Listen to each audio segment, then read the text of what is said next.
Good morning. Today on Soup and Meatballs, we've got a Game 5 from last night, a Game 5 tonight, top 10 matchup in college football.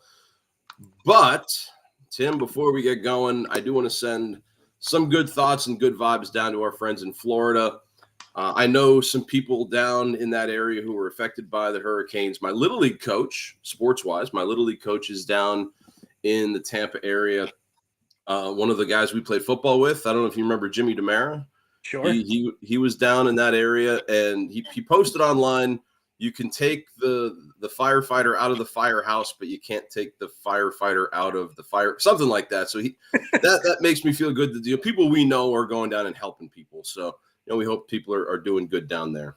Yeah, absolutely. I know my aunt lives down there part-time. I've got some former journalism colleagues who luckily all marked themselves safe on Facebook, which, that's nice. See, that's how social media should be used. Absolutely. Not to sway an election, but to let us know when you're safe during a disaster. Besides spreading, soup and meatballs and stuff like that, let people know you're doing okay. I like that. Right. And also, it helps me remember people's birthdays. Yeah. Oh, my goodness. I have a fraternity brother named Noah who is the absolute king of birthdays. He doesn't need social media. He just and he has hundreds of people just locked in. What does someone have to do? Because you only get one birthday a year. What do you have to do to become the king of birthdays? Noah's the king of birthdays. Fair enough. It's his superpower. His mind is. He's Mr. Smarty Pants when it comes to birthdays.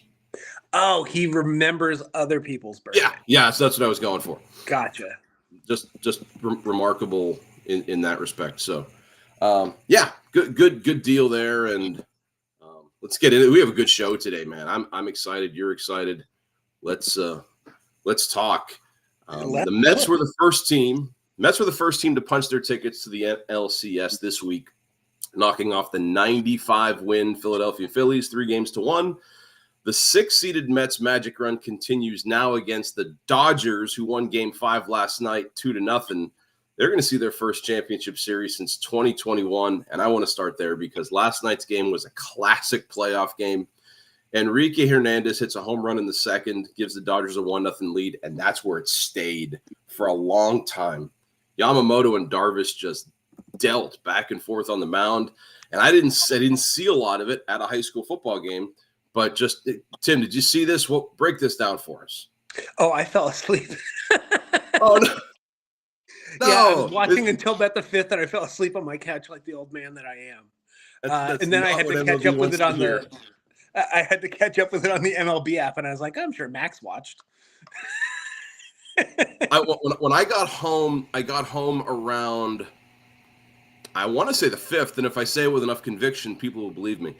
And it was right about the time Darvish was coming out. So it was. I think I turned it on. It was 2-0.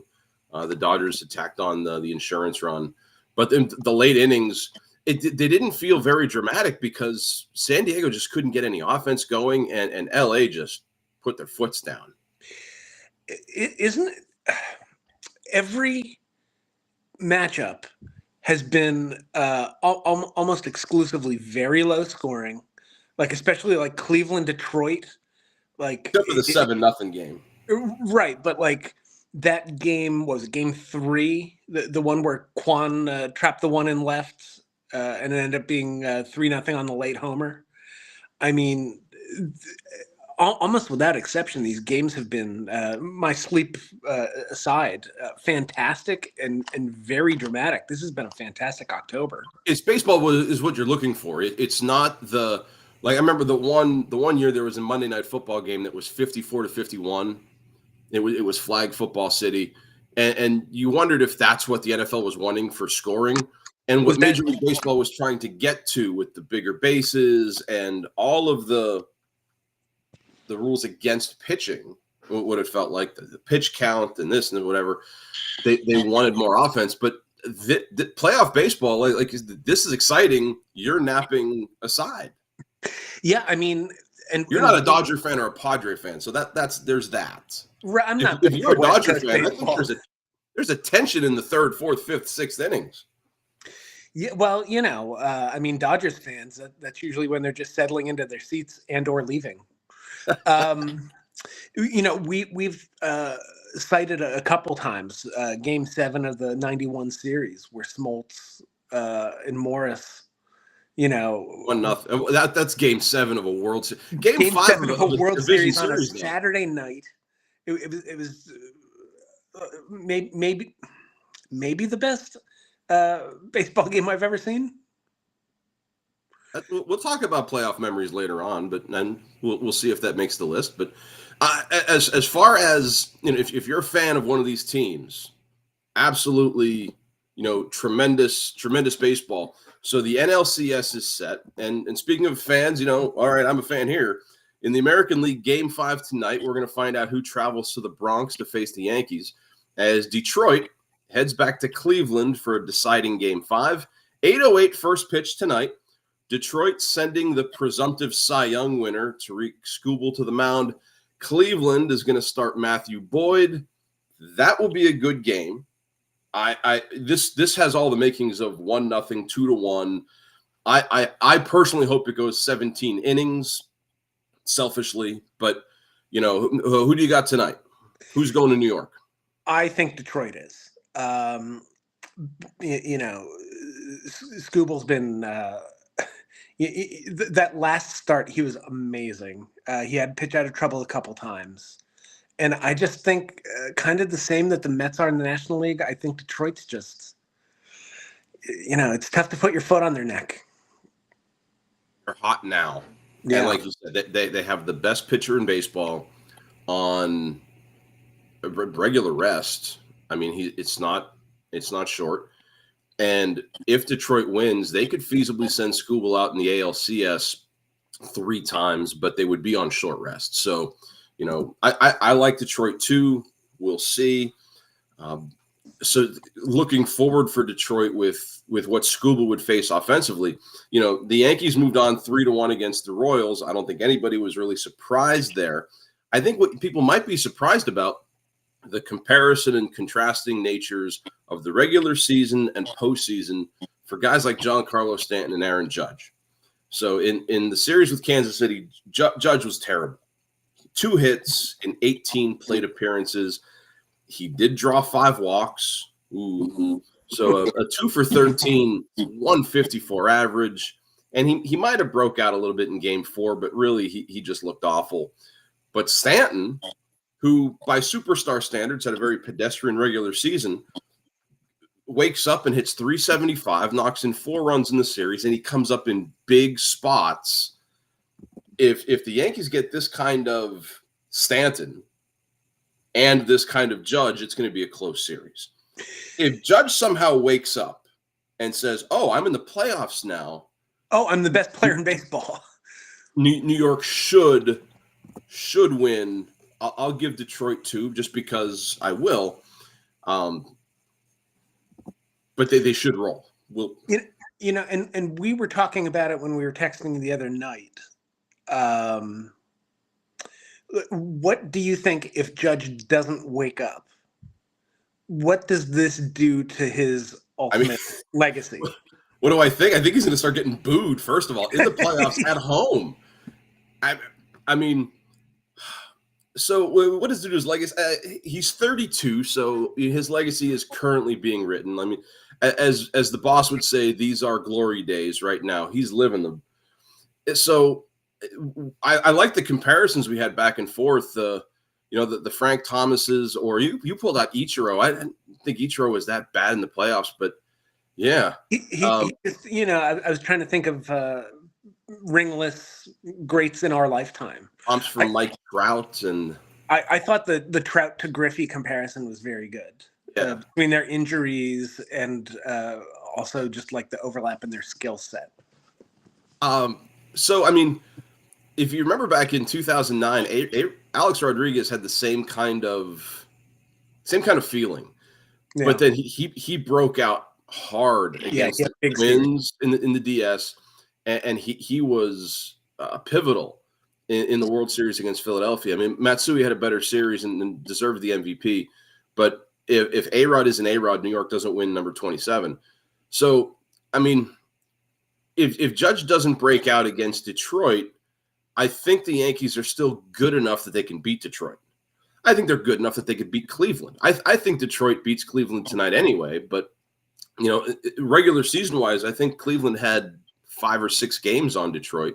So, but Detroit was also very, very pedestrian early. They've been on a tear. I think if Judge doesn't break out, you're going to have to get the same kind of bullpen. And remember, we talked last week or the week before, whenever we said, I was surprised on paper that the Yankees bullpen was better than the Royals bullpen. And you look at what Luke Weaver and Clay Holmes. Clay Holmes had one of the toughest regular seasons. Clay Holmes was one of the most valuable pitchers out of the bullpen. So if New York can get pitching the way they got against Kansas City, I think they'll be fine. They can survive Judge being, mediocre. But that's not going to fly in the World Series against New York or LA. And I'm also curious, and it's not something that we texted about. What did you think about the benches clearing? KC in New York. I've got to get ready for this. Oh yeah, let me hydrate. Okay. I don't want to. Okay, so I was full disclosure. I'm in the middle of playing my own baseball game. Like I'm in a dice baseball league with a couple of dudes up in New England area, and we've expanded now. There's some people from the Midwest who are playing with us. Now I have my tablet on my table over here, and I'm watching the game while I'm playing my game. And I lost my baseball game 17-3. I gave up 8 home runs, and I'm joking with the guy like that. I'm taking one on the team so that the Yankees actually win in real life. The baseball gods are, you give, you take, right? Right. And I saw the brawl. So like, look, let me stop the game here and actually pay attention, because I thought it might have been something serious. Well, the play was Garcia's on first, and there's a ground ball to first base, and I forget it wasn't Ben Rice. I don't know who's on first base at the time. Again, playing my game. Right. They tag the base at first, so it's not a force out to get the double play. Anthony Volpe knows this. Garcia might not. So when the throw comes down to Volpe's got to make the tag, and he does, kind of, sort of. But then as Garcia comes up, he came up spikes high. He came up heavy. Let's get that straight. Andy came in swiping at the glove. No, I don't remember that, but I remember he was spikes at the knees. And he came off the base, and Volpe, just to make sure he gets the out, because he's trying to be smart here, goes and makes the tag again. Yeah. And he doesn't, like, it was one of those, like, hey, I got you. And he patted him on the back, in my opinion, in a way that, like, this is baseball. This is like, it's playoff baseball. But, like, yeah, well, we got you. Okay, you go back to the dugout. I'm not being a jerk to you. And I don't know what happened, because I don't think Garcia just gave him a look. It wasn't like Garcia didn't shove him. He didn't say anything. So that when the bullpen's emptied, I was like, what is going on? Because it really just felt like a baseball play that maybe Garcia didn't know he had to be tagged, but Garcia came in high. I think Volpe took it well. Volpe I don't think he said anything. Maybe he did. Volpe did give him a little bit of a forearm, though. Did he? Okay. I think they were both at fault. What's that? I think they were both at fault. Because Volpe did kind of give him a little bit of the business, but maybe I think it was just the moment. In the middle of my own dice baseball game, I didn't see and be able to analyze it. It looked like a big bunch of nothing, and then I heard in the aftermath that Jazz Chisholm, I guess, was mouthing off, but he's defending his guy. Any Royals fan is going to look at that and say Volpe and Chisholm are jerks. And any Yankee fan is going to say, what the heck are you doing, Garcia, coming up spikes high? So you're probably right. There's probably fault on both sides. It really felt like a big nothing burger that Kansas City was almost like, if we do this, it's like our manager getting ejected. Maybe it'll give us a boost. Does that make sense? That's exactly how it felt. Yeah, it felt like they were trying to just kind of because even like in that moment, Costas talked about how the crowd was out of it, And like after it happened, Costas was like, "Well, you can't say the crowd's out of it now." Can we please not talk about Bob Costas? I don't have a problem with Costas. I've seen a lot of chatter, people not liking Costas. I think he's fine. That's because you don't mind in the middle of a playoff game having a 30-minute thesis dissertation with George Brett about the 1970s. Yeah. And this harkens back to old Hoss Radbourne in 1904. Of course, 1904 being the last time there wasn't a World Series until 1994's strike. It was sort of old Hoss Radbourne. There's times for stories. He lost his left hand in a thresher. There's times for stories, and there's times to actually see what happened on the field and why is there a Royal on first base? What happened? I will take one of Costas's long meandering stories over in-game interviews, which add nothing to any broadcast. So that I had it on mute for most of it, and I don't know, maybe because I'm dumb. For a long time, I thought Ron Darling was Eduardo Perez. They sound the same in my ears if I'm not looking at them. And not that I don't like Eduardo Perez, but Ron Darling's still a Met. And I think you can tell where his allegiances lie watching and listening to him. So I spent a lot of time watching the games on mute and watching other stuff on my iPhone at the same time while I'm watching. See, there are very few announcers where I'm like, well, that's just a terrible announcer. I like Darling. I like Perez. I like Frenchie. You know, I think all of the booths have been really good so far. Who has the ALCS? Do you know? Oh boy, I don't. Announcers ALCS 2024. My producer is telling me in my ear, oh, we get Ron Darling again with Brian Anderson, Jeff Francoeur, and Lauren Jabara. See, I really like Frenchie. I like Francoeur. I mean, well, we'll see what he's like. I like the fact that that John Sterling is back doing it on the radio. I don't get the radio here though. Maybe I can find it online because I would listen to Sterling. He's calmed down. It's the year of our Lord 2024. I'm sure it's available on the interwebs. I don't want to pay for it though. Oh, no. And I don't want to pirate it because I follow the rules of broadcast regulations. You're a law-abiding citizen. I try to be. So I mean, we'll see tonight. Big game and big day in baseball. Big day in football as well. We're going to get to the college here, but the first thing. This is old news, but by now you've obviously heard of the situation coming out of One Jets Drive in Florham Park, New Jersey. Head coach Robert Saleh called into Woody Johnson's office on Tuesday after he arrives to the Jets facility, getting ready to prepare for the Bills Monday night. That's going to decide first place in the AFC East, by the way. The Jets, despite their disappointing 2-3 start, are right in it. That, in my opinion, it's hardly the fault of the defense. The defense, which is the main side Robert Saleh was in charge of, only 5 teams in the NFL have allowed fewer points than the Jets. Offensively, though, the Jets are dead last in rushing yards, 27th in overall offense. However, the Jets are 20-36 under Saleh. Tim, what can you say about this soap opera? You said about the defense playing well, and who's not playing well is the guy who almost certainly got him fired. Their 40-year-old injured quarterback. That guy. Yeah, that guy. Captain Ayahuasca or whatever. Yeah, I mean, I think the real question, do you buy Aaron Rodgers' denial that he had anything to do with this? Because I do not.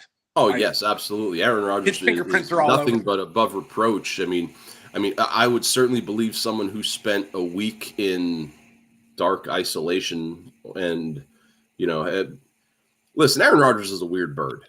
He is. And when he left Green Bay, first of all, his career trajectory is so much like Brett Favre's. It's amazing. The way he gets to Green Bay. So Favre is traded. Okay. Rodgers is sitting in New York for 21 picks till I think he's the 22nd pick. Yeah. Whatever. He's he's a 20 pick something. He gets to Green Bay and Brett Favre doesn't want to mentor him at all. and he kind of like he's treading water in the ocean wearing handcuffs. It's hard. So then Brett Favre goes to the Jets, and now it's Aaron Rodgers' time. So Aaron Rodgers becomes one of the best quarterbacks of our generation. I mean, it's hard for me to think that because he just doesn't feel like it. But okay, he gets a Super Bowl. He gets his one Super Bowl like Brett Favre, and then things start to dissolve around him personally. He becomes not a pariah is maybe the wrong word, but he's not fitting in. Mike McCarthy gets fired, and then the next guy comes in. They don't jive really well. So I want to orchestrate a trade. And does he go somewhere where like there's stability? Like think of I can think of one team right now that's not a championship caliber team that is one of the most stable organizations in all of sports. Pittsburgh. And they had a quarterback situation where like Aaron Rodgers could have went there, right? Yeah. Absolutely. I'm thinking they've had 3 head coaches in the last 150 years. No, he chooses to go to the Jets, who have been, I mean, as the headline says, the Jets gonna jet right now. Like, he goes there because he knows he can have some kind of modicum of control, and that's where his head is. And he brings all his posse with him, Randall Cobb, Nathaniel Hackett, and the likes. And it's not his fault, but 4 plays into the season last year, he gets hurt. And then he becomes weird Aaron Rodgers again. He creates dissension not playing. Yeah, your Favre comparison is really good because Favre also he like during the first half especially of his playing career, he was beloved even outside of Green Bay, where he was seen as like, he's doing cameos and There's Something About Mary, and he was seen as like this outside of Chicago. He could have run for president. Yeah, and Aaron Rodgers was kind of the same way. Where he was doing the State Farm commercials, he was doing the discount double check. He cameoed on The Office. He was a little bit more mouthy as far as being the Bears owner. But again, as a Bears fan, I'm slightly biased, but I get it. Yeah. And now he is an absolute pariah, whether it's because of his behavior, whether it's the anti-vax stuff. 2020 didn't help him, but that's on him. Whether it's him, not showing up to team functions, but always having an hour to go on Pat McAfee. He seems we both played team sports, and neither you nor I were Aaron Rodgers. Right. We couldn't skip a practice. We couldn't skip this. Outside of a death in the family where the coach would understand. Skipping when you have a mandatory mini camp in the off season, I don't know. Maybe it's just my old school coal cracker mentality. Mandatory means you show up. Fun fact: I don't care who you are, you show up. Maybe you don't run sprints. Maybe you show up and like, hey man, I got a headache, and I'm Aaron Rodgers. I'm not going to throw today. But you show up for your team. You be a leader. He's not a leader.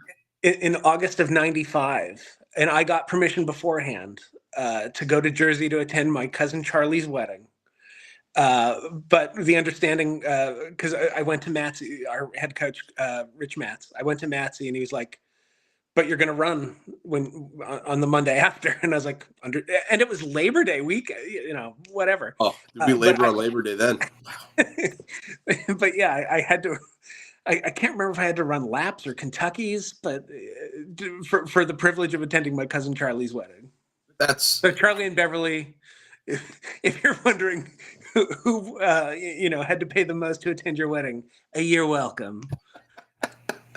That didn't make the card, did it? No, I should have put a PS. I'm sure my mom filled out the card, but I should put PS. You're running with me Monday. Honeymoon short.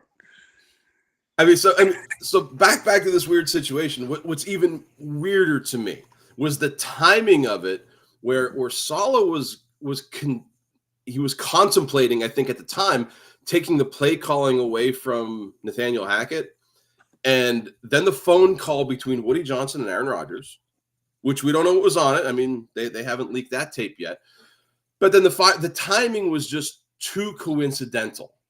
And, the word is that, Rodgers heard about the play calling situation, and then the firing comes down.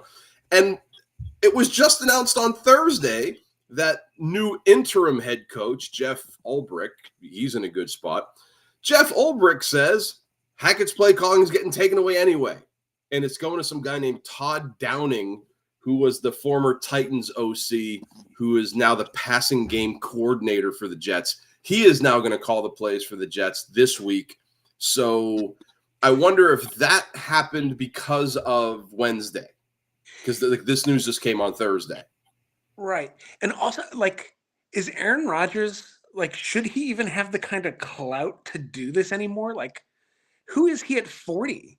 So I didn't. He's the mediocre quarterback of a 2-3 team. I have a different list for you later on, but I had a list in mind a couple weeks ago, and I don't think I'm going to do this. So I'll tell you what I was thinking.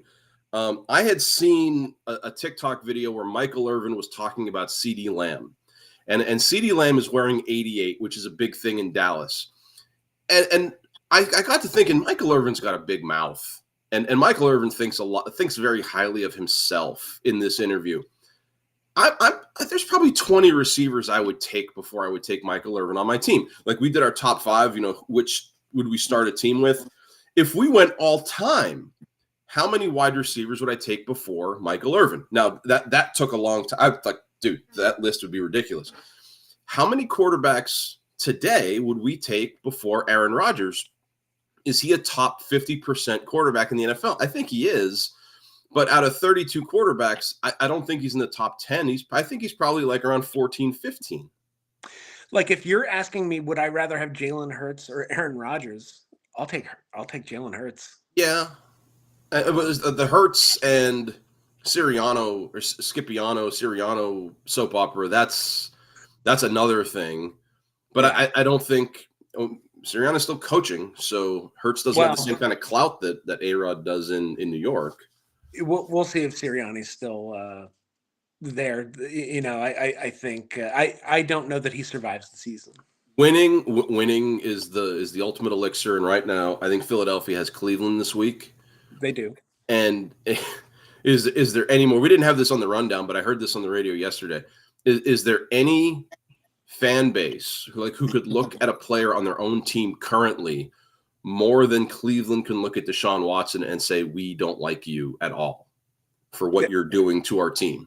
You can make a reasonable case that that's the worst deal in NFL history, to throw guaranteed money at that guy to come in, not even to mention his off the field baggage. Assault. On the field baggage is enough. Yeah. Yeah. He's not. If he were, a perfect citizen and played the way he was, Cleveland would still hate him.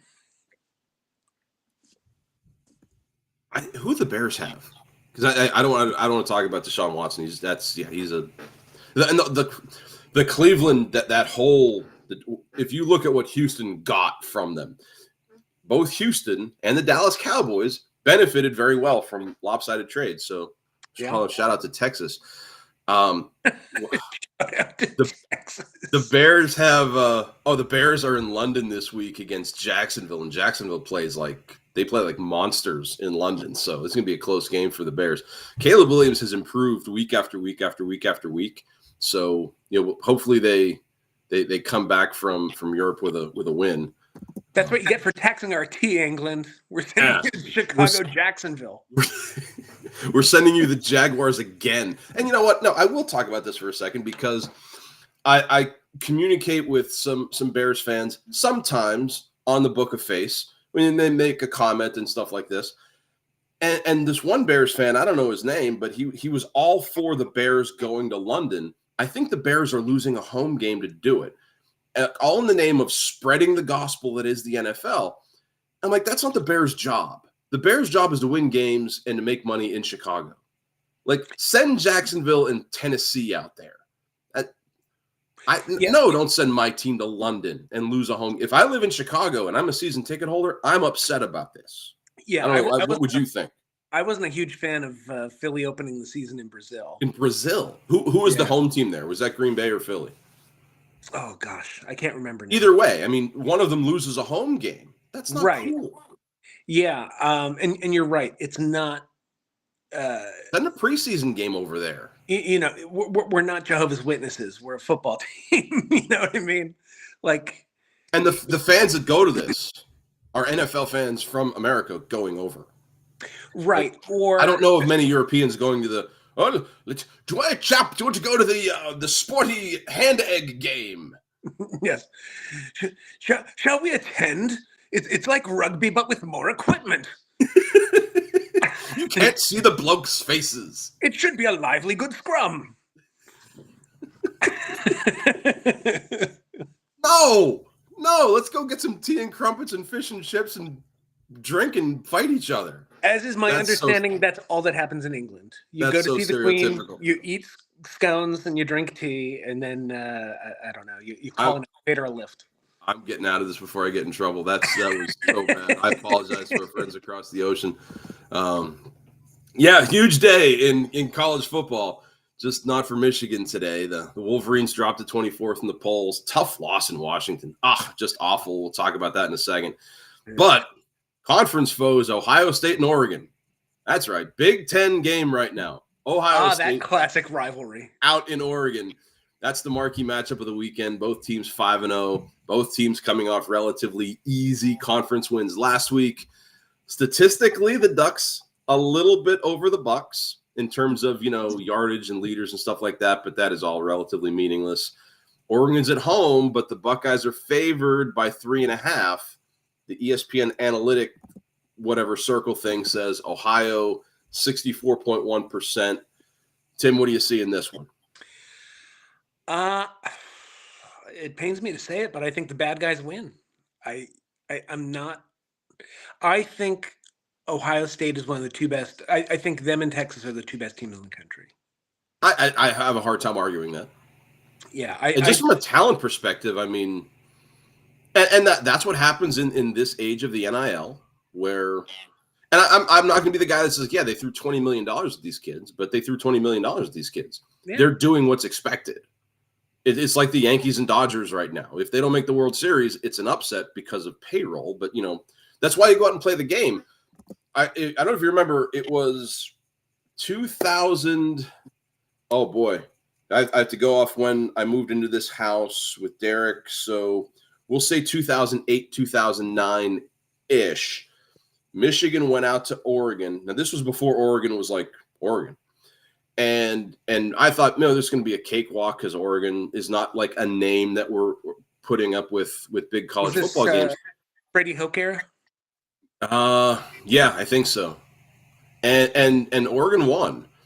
And the only thing I remember about that is I was in Philadelphia with Jen and her family. They went to a Barry Manilow concert, which meant I went to a Barry Manilow concert. And not only did I have to watch Oregon beat Michigan in Oregon, then I had to go see Barry Manilow. Oregon's a hard place to play. And it's on the West Coast. You got the time zone thing.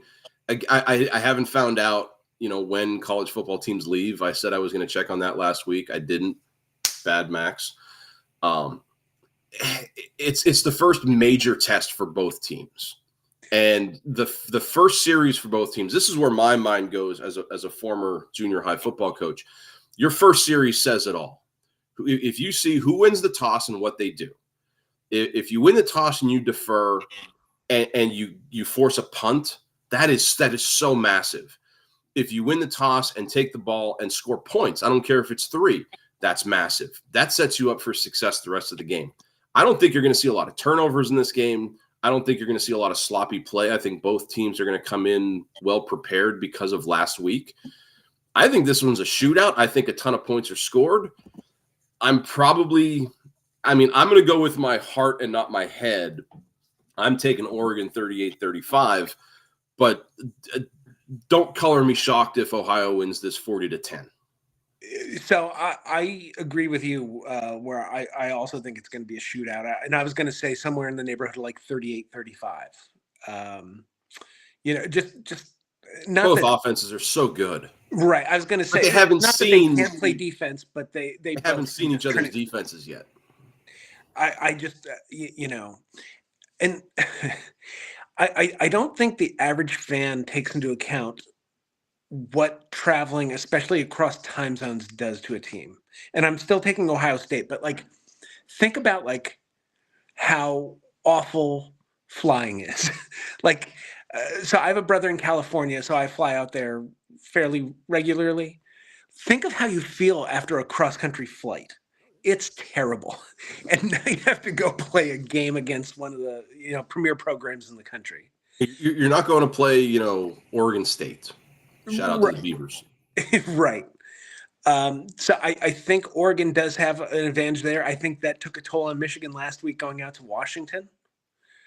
It took a toll on USC coming to Ann Arbor. Absolutely. If you remember, let's reminisce back to our days when we were in Northeast Pennsylvania playing high school football, when we used to go to Tunkhannock. God's country. We would go to Williamsport. Those are now we were on the buses and they got coach buses for us and all that. But it's hard on the body. Now, you're in a tube that's pressurized, and I don't think they have these private jets for Division I football. I think you're still flying relatively first class, but still not private. These guys are big dudes. It takes a toll on your body, and then conditioning yourself to, okay, we're here now, which I think they probably fly out on a Friday to get that feeling out. Maybe Thursday night, so they're there for Friday. I think I saw something about Penn State, because Penn State has USC today. And I believe I saw something that they were traveling on Thursday. Just Thursday. So that's probably what these teams do. It makes sense to get Friday out there. You get acclimated, and that's gonna be a fun one. That's 7:30 tonight.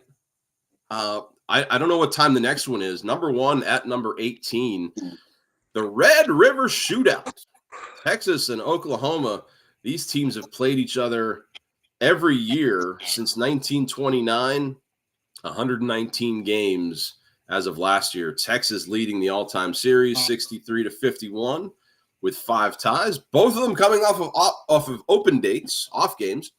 It's the first time that they've both had an off date since 1929. Oklahoma is going to start a freshman at quarterback, as are the headlines, Michael Hawkins Jr. It's going to be the first time that's ever happened. And I think Texas is going to start Quinn Ewers. The word is he's back from his abdomen strain. He missed 2 weeks, and Manning has come in and played pretty well. The previous weeks for these guys, I mean, Texas has looked so good. Yeah. And honestly, in this one, I like Texas big. I mean, if you go back in history, Oklahoma has won 7 of the last 10, 5 of the last 6. I think Texas rights the ship in a heavy way. I've got them something like 39-17. I think it's a 20-point game. I think if Ewers hadn't lost the time, we'd be talking about him as the no doubt about it Heisman frontrunner. I think as it is, I think he. So I know earlier in the week it was still up in the air, him or Manning. I'm just going off what I saw yesterday. So I'm not saying he's going to start. Reports are that he was going to start. I can see a scenario where with the time he's missed, and if he comes back for the Red River Shootout, I think he goes out and hangs one on Oklahoma, who I've seen only a little bit of, but I was not terribly impressed. When you lose a rivalry game 5 or 6 years, like you come in, you throw the records out. Like when we get to the game later in the year, I don't expect Michigan to be, they're not going to have the same record as Ohio at all. And you're traveling to Columbus, but I think Michigan has just as good a shot at winning that without a quarterback as anybody, because it's a game. I don't know. I'm not on the inside of the Red River Shootout, but it's a big rivalry. It's one of the top 5 in college football, I think.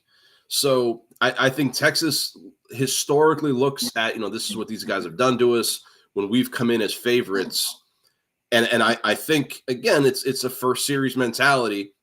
If I'm Texas and I win the toss, have the ball. We're going to send you 3 and out, and we're going to let you know you're going to be in for a long afternoon, and we're putting it on you today.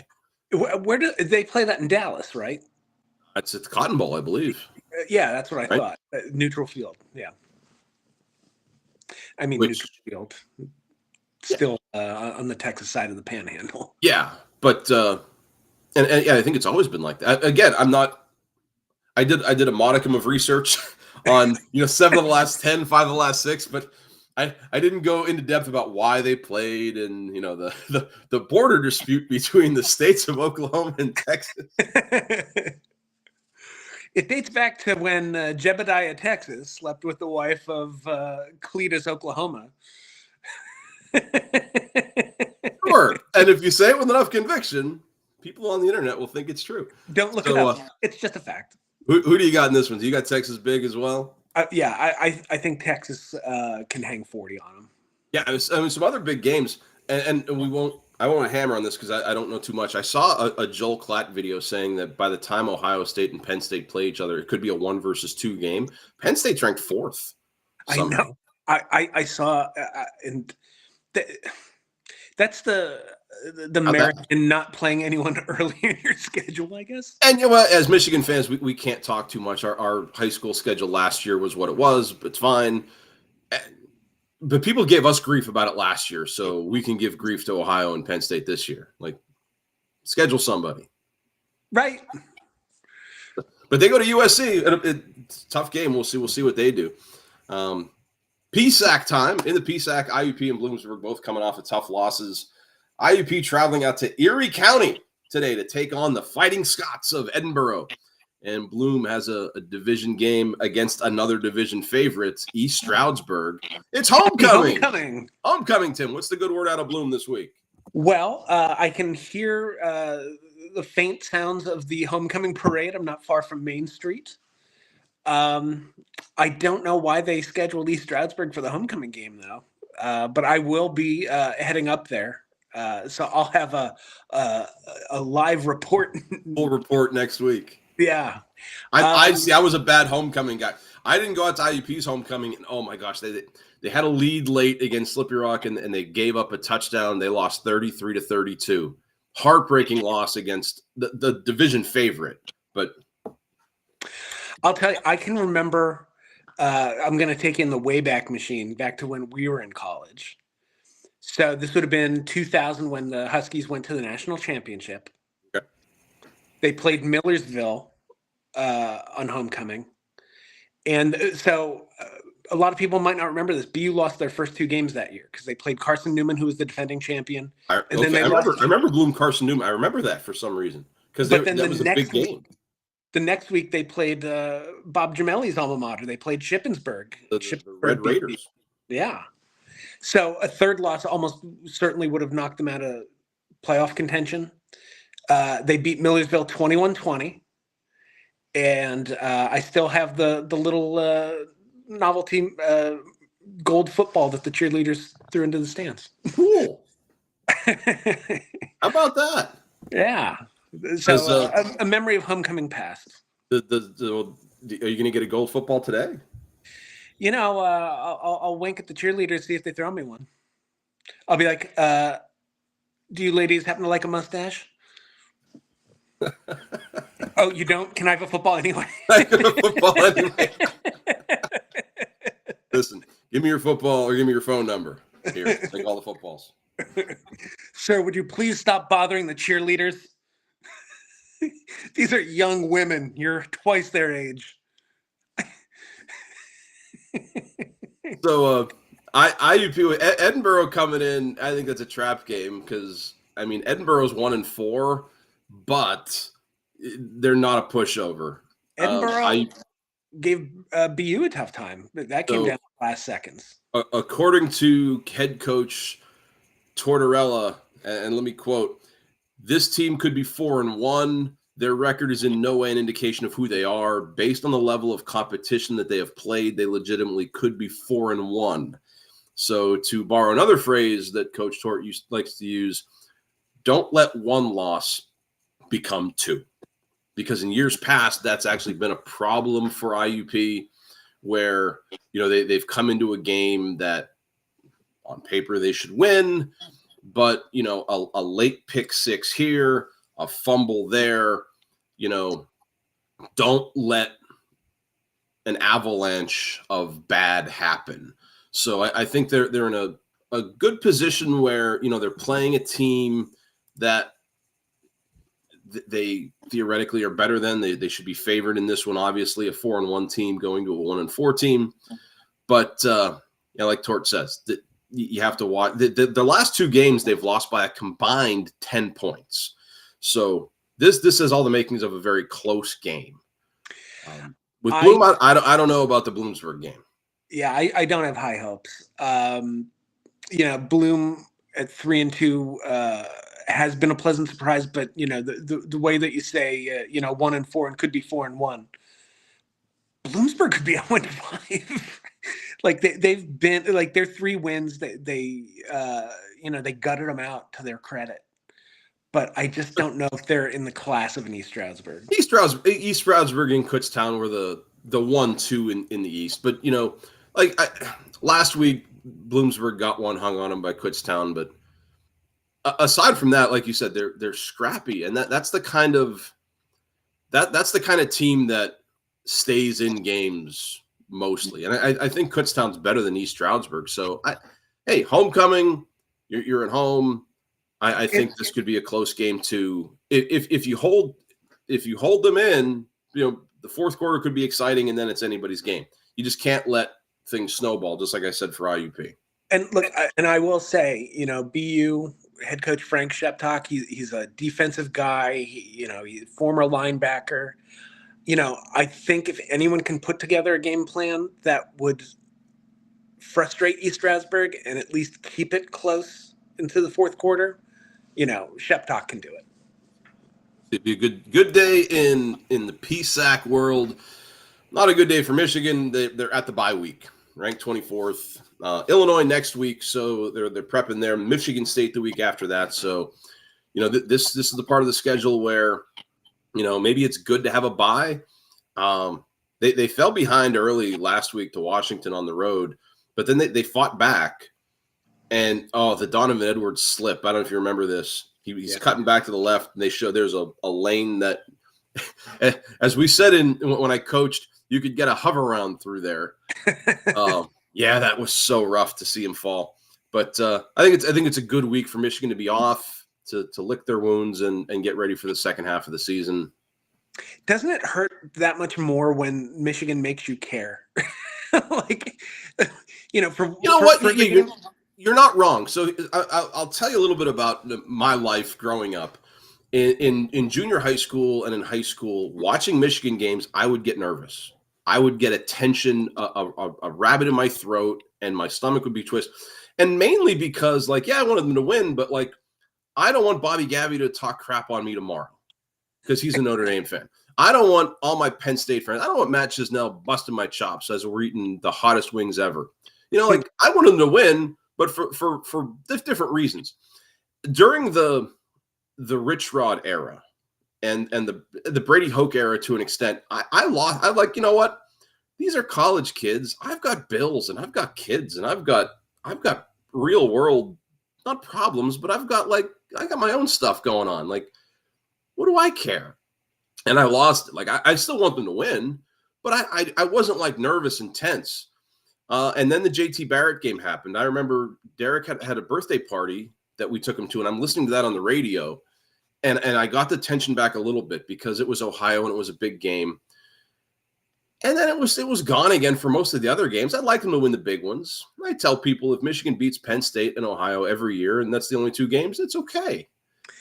But then last year happened, and the tension came back with in the playoffs, and I started to feel it a little bit this year, with USC, but it's not the same as it was last year because I think the expectations were tempered for the. I don't think anybody had them winning a national championship this year. Right. So I'm kind of back to, be competitive, beat Ohio. You're not playing Penn State this year. and I'll be content. If you beat Ohio, and I've said this, you can go back on my Facebook page for years. We beat Ohio, year's over. I don't care about bowl games, and the national championship was great, but they won the game they were supposed to win. And the 12-team playoff is going to change that, because we talked a couple weeks ago. You could see the game 3 times now. You know, to go back to what you were saying, it's funny how, like, I'll never care about sports the way I did, like, in high school and college. It's funny how when you have kids and you're like, oh, so this is what it means to have stakes in something. Like, adult problems are like, where did this happen? Right. Like, 20-year-old me, didn't have to worry about a mortgage. Yeah. 20-year-old me didn't have to get, regular colonoscopies. You're telling me Chris Perry was short? Right. Chris Perry now. Who cares? Yeah, right. Does Brian Greasy care about my life? Probably not. It'd be nice if he did. Brian Greasy, if you're watching, Christmas card would be nice. How about a fruit basket from Lamar Woodley? Steve Preston ran me over at a Big 33 game. I mean, not even a sorry. I kind of want to send a fruit basket to your house. And from Lamar Woodley. Love Lloyd Carr.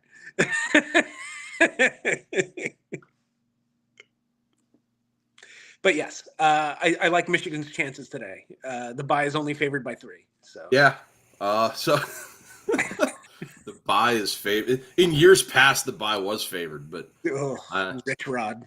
Yeah. So hey, we've made it to everybody's favorite time of the week. It is Soup and Meatballs draft time, and we're gonna try to be a little timely. This time of year is actually Jen's favorite time of year, believe it or not. She loves Halloween, loves spooky, scary movies and the whatnot. So today, as we transition the little graphic there, we're going to draft our top 5 favorite, what'd you call them, movie monsters. Right. So they don't have to necessarily be like supernatural monsters. They could just be like the villain of like a spooky movie. Oh, okay. That works. That's my guiding principle. I got you. I thought about this morning, and I have my list, and I think I have a good list. Nobody's gonna like my list on Facebook though. Like Palermo's gonna be like, "Oh, sorry, Tim just totally outdrafted you." Wrong. You got owned, dude. No, wrong. Palermo, get your rear end up, and why don't you draft with us? I'd like to have a conversation with this guy. We've had Facebook conversations. He's a good guy, but he's sleeping right now because he's an adult too. But I will tell you a character that didn't make my list. Well, I'll tell you after. Just remind me because I'm gonna forget. Here we are, all the cards, and we're gonna just pick this one right here. I don't even know what it is. Oh, give me the Wesley Snipes. Give me a call. Lucky Homecoming Black. Ooh. You win. Oh, yep, trust me. Here it is. You win. 5 o'clock. That's a good omen for the Huskies. Well, you know what? Is it a good omen?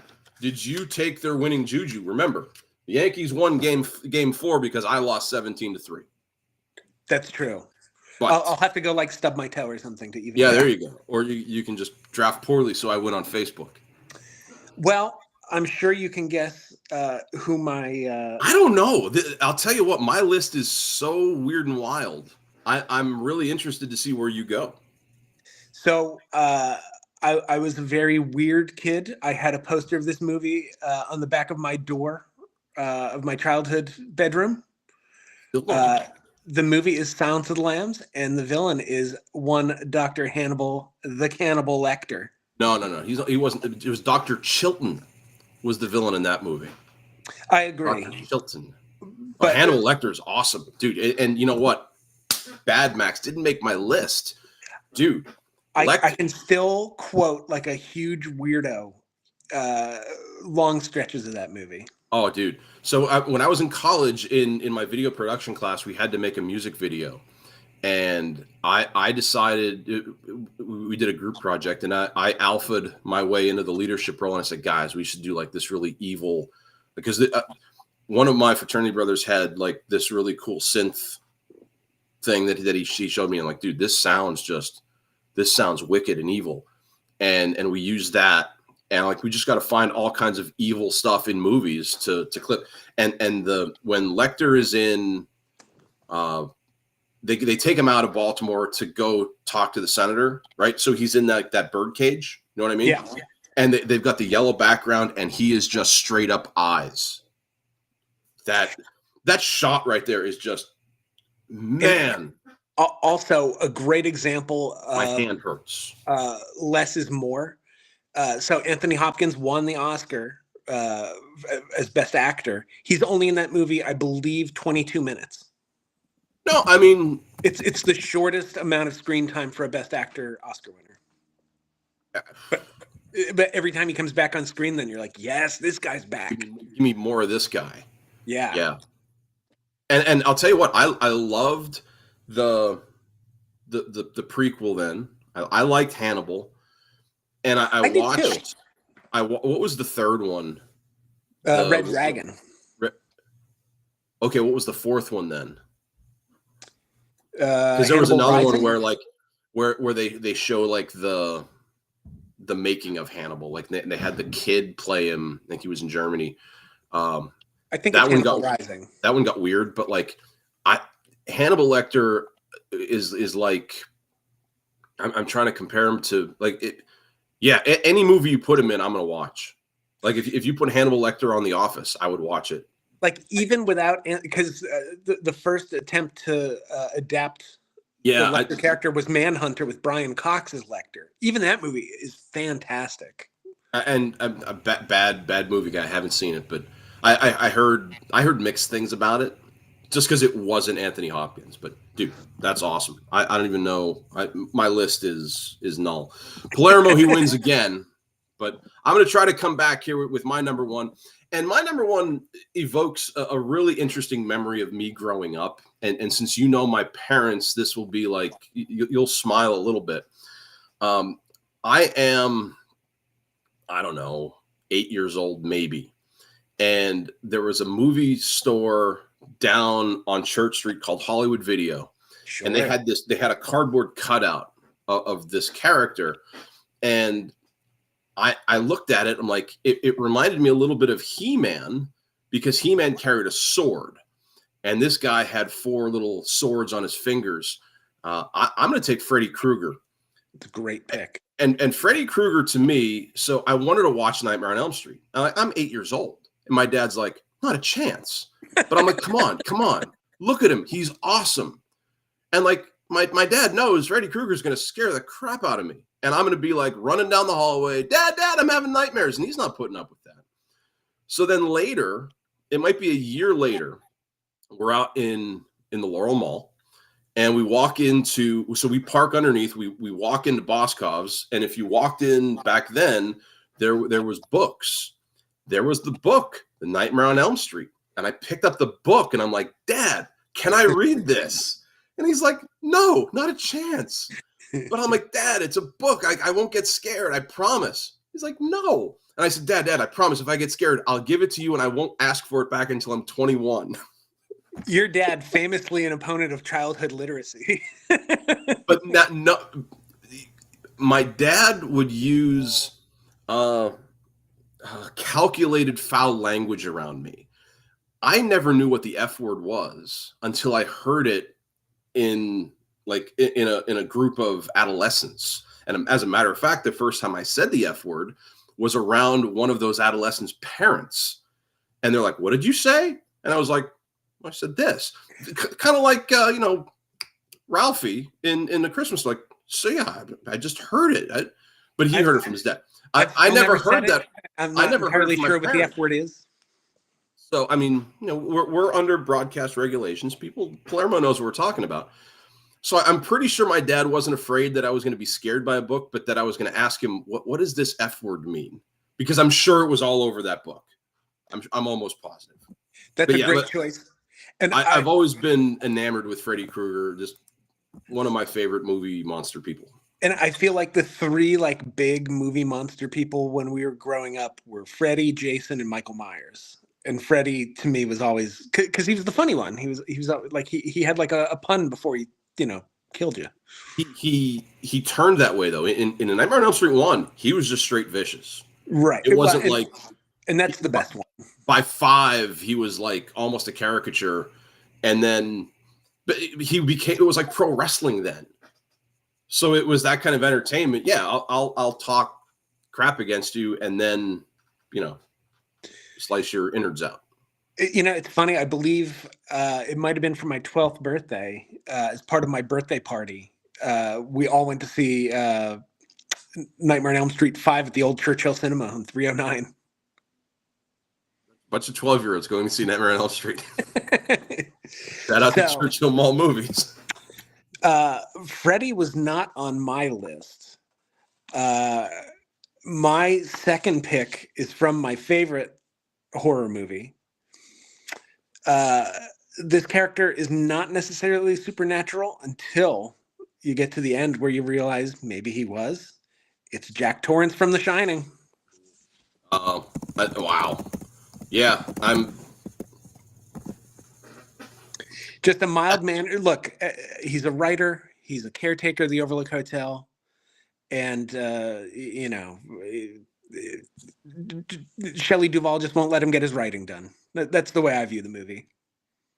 Anybody who willingly drives 150 miles to hang out in the snow, they're nuts. I don't know if you ever read the book, the Stephen King. No, I'm a terrible person. I can't mentally. Books are just. I can read magazines. I can read it's the length of it that just psychs me out. I blame Sherlock Holmes for that growing up.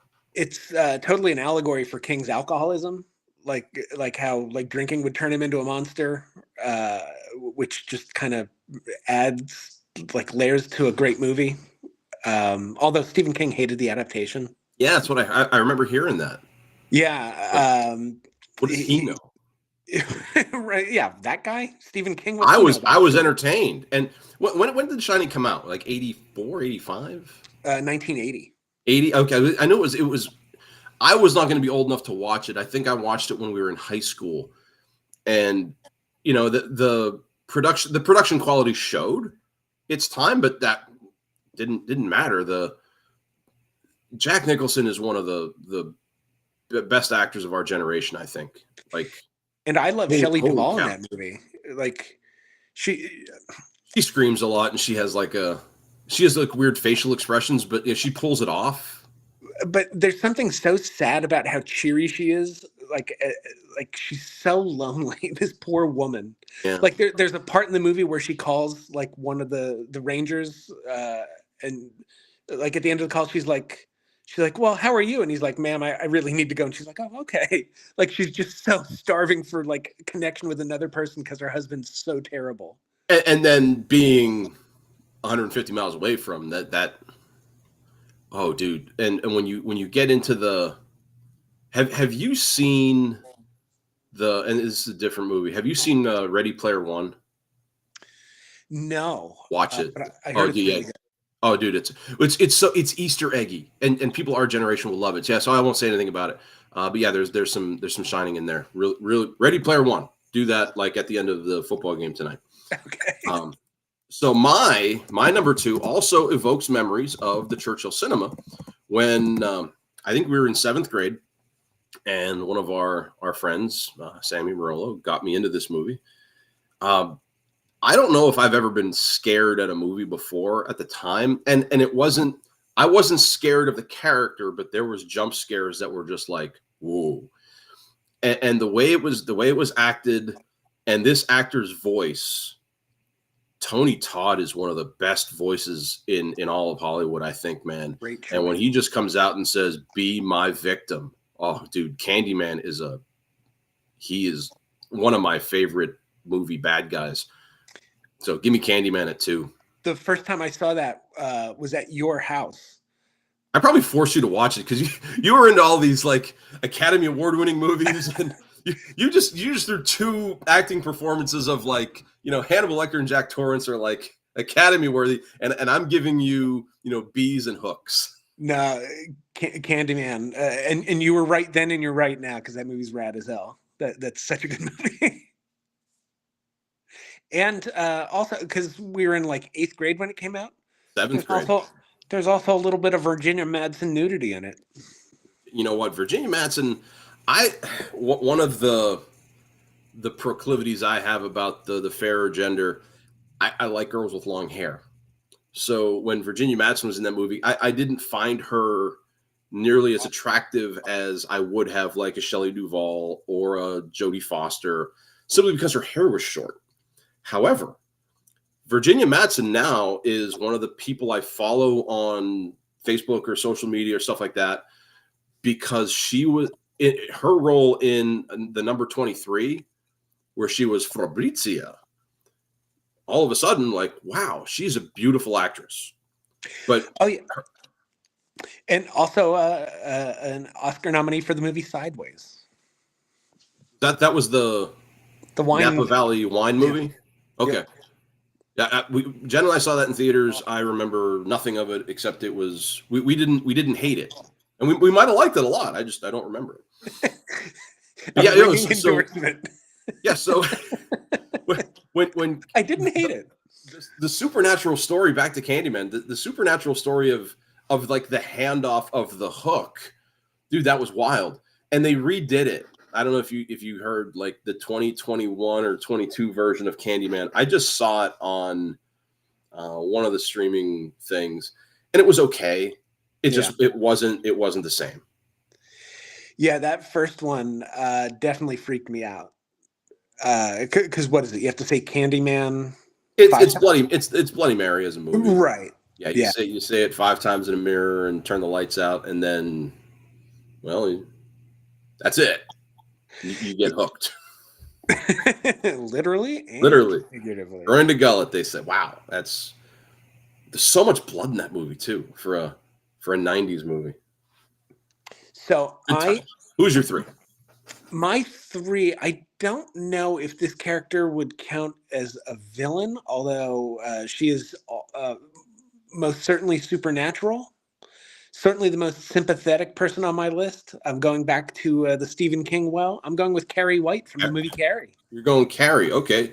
Dude, this is great. Like, we haven't touched on each other's list, and you kind of get a look into our psyche. I know the story of Carrie. I've never seen the movie. Oh, it's so good. I know the end. I know the ending. I've and you're right as far as sympathetic characters. Like, is this like psychokinetic, telekinetic girl gets bullied? Yeah, she's bullied throughout the whole movie. She has an abusive mother who treats her terribly. The only person who treats her well is the one teacher who sort of looks out for her, and she ends up killing the teacher. Thanks. Spoiler alert for a movie that came out in 1976. Jews, if you haven't seen Carrie by now, no, I still have the old De Niro movies on. Like, Midnight Run is like I have to watch that. So I'm probably not going to watch Carrie. I'm always like, thanks, Carrie, for like whacking out the one person who actually wants to help you. Gosh, that's terrible. Well, because she thinks her teacher's in on the plot to humiliate her at the prom. So she just kills the entire gymnasium of people. Yeah, it's a real bloodbath. The scene at the end, that's the picture I have. Was that the movie poster or like the VHS box cover? Yeah, with her dripping in blood. Why do you do that? Why do you lead with the big image like that? Because it makes you want to watch the movie because it's amazing. Yes, but if that's the big reveal at the end, like, oh, you're gonna get. I don't know. So my number 3 is maybe it's not a stretch, because it's definitely the villain of the movie, and I guess I took monster literally because there's definitely a monster. Supernatural doesn't say a word. No. Oh.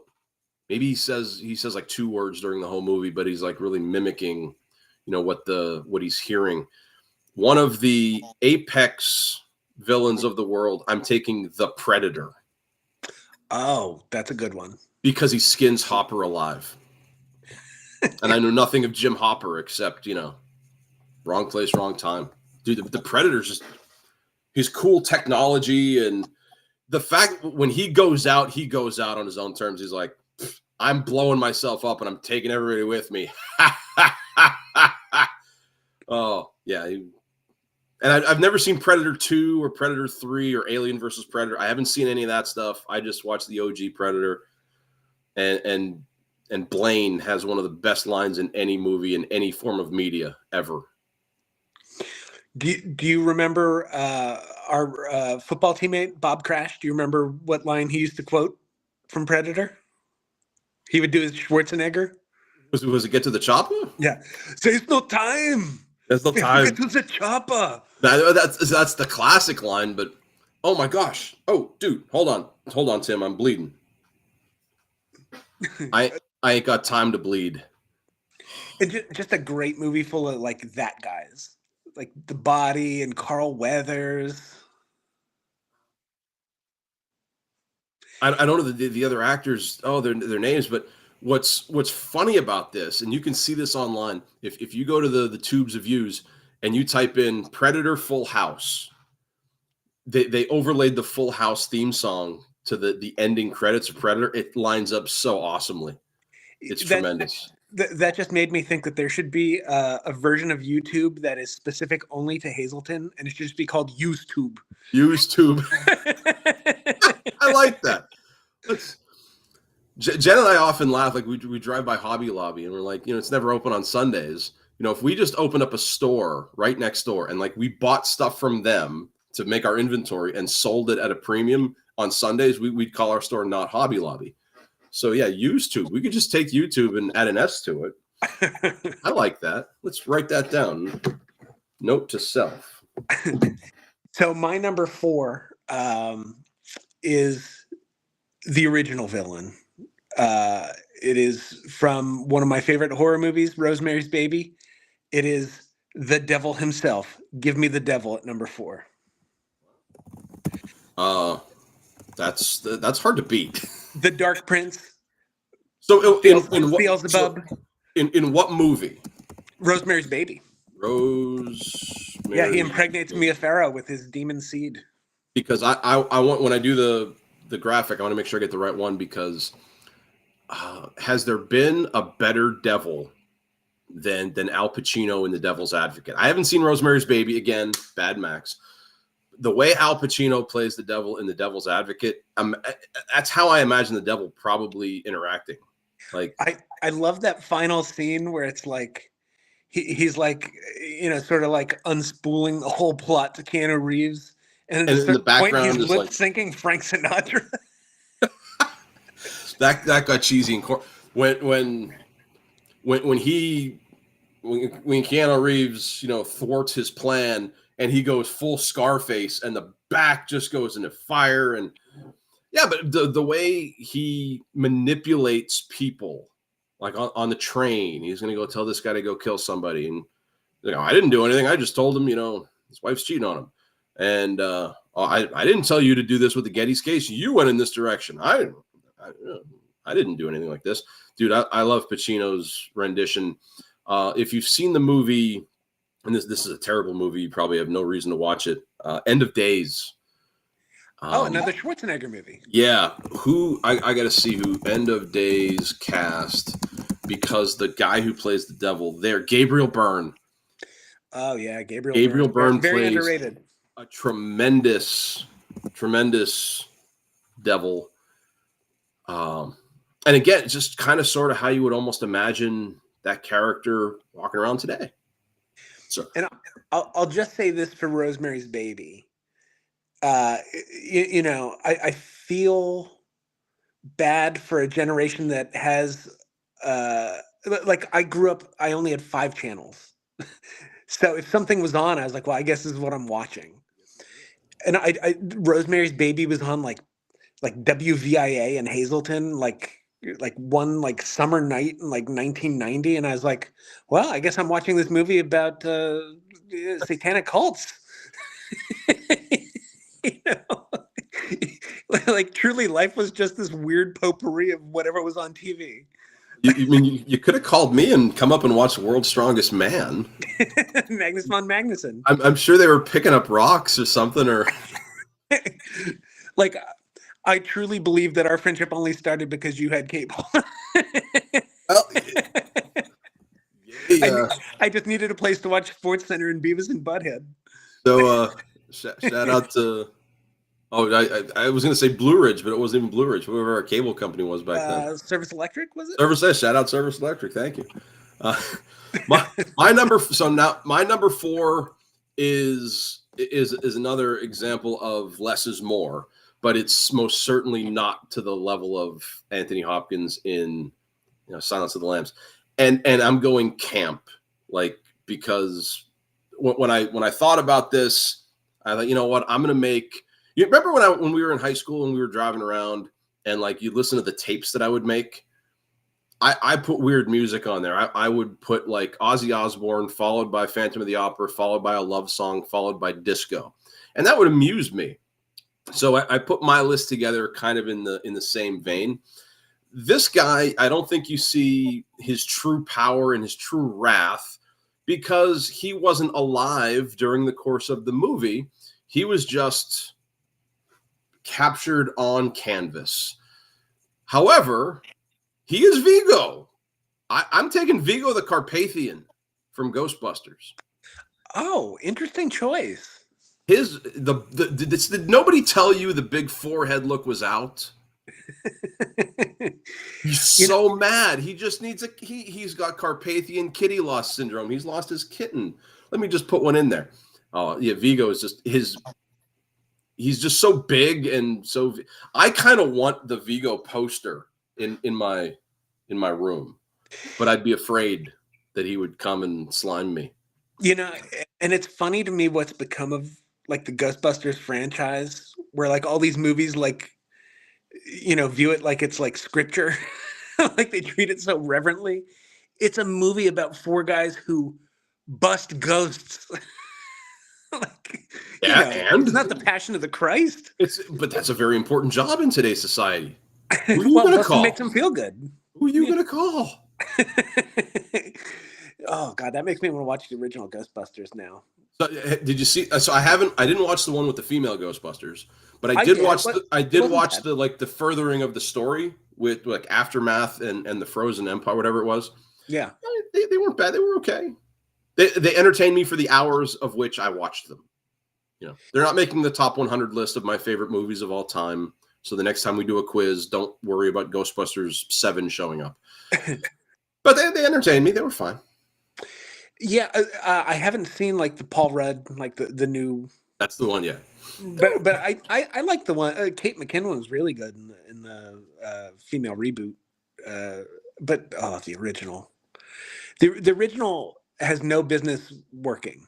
Like if you really think about it on like a story level, like some executive who did too much coke was like, yeah, great. Can we get Bill Murray? Yeah, we'll buy it. So my number 5, I'll just say right away, because it's my second favorite scary movie. Is I don't know if you saw Get Out from a couple of years ago, the Jordan Peele movie. No. I don't know who you would call the villain in that. So, I'm not going to, because technically, I guess white people are the villain. But I'm just going to go with a more vague. The Sunken Place is going to be my 5th movie villain from Get Out. Sunken Place from what movie is this? From Get Out. Get Out. Okay, that's. I guess maybe Catherine Keener might be the villain because she sends him to the Sunken Place. I don't know. I think I have a chance to beat you late here. I have no idea what that is. Oh, it's such a good movie. Give me the 30-second non-spoiler. Maybe I'll watch it. Daniel Kaluuya is the black boyfriend of Allison Williams. She takes him home to meet her parents for like a weekend in Connecticut. And it turns out they run this ring where she draws in young black men so that they can steal their bodies. So Catherine Keener is the mom, like hypnotizes these men and sends them to the Sunken Place while other people inhabit their bodies. That reminds me of, oh god, now it didn't make my list. It was a weird spooky movie. Jen and I saw this, and it was a weird movie and it was something similar. It was like a live forever. Like I'm gonna steal. Like you and I are in our 40s, but like by the time we get to our 60s and 70s, we've got to find a 20-year-old, and we're gonna inhabit their bodies and just live forever. That's what that reminded me of. Yeah, it's such a good movie. After you watch Midnight Run, make it a double feature. Watch Get Out. Okay. Yeah, sure. So you didn't take anybody on my list, and I have a feeling I didn't take anybody on your list. So that's kind of cool. My number 6 was actually the apes from Planet of the Apes. Oh, okay. Well, I guess they're monsters, but were they really the monsters? Because we blew it up. Or was humanity the monster? I think humanity was. So my number 5, I took the challenge seriously because you said favorite movie monsters, and I went to a part of our world where monsters are just living and they need our help to live. They need our screams or sometimes our laughs. I'm going to take Sully from Monsters, Inc. That's a good one. I like that. Sully. And it's funny, as you said that, I just thought, I was like, I didn't take Beetlejuice. So a little bit on Sully. Then I'll give you my honorable mentions because I have 7 of them. Because I really liked this list.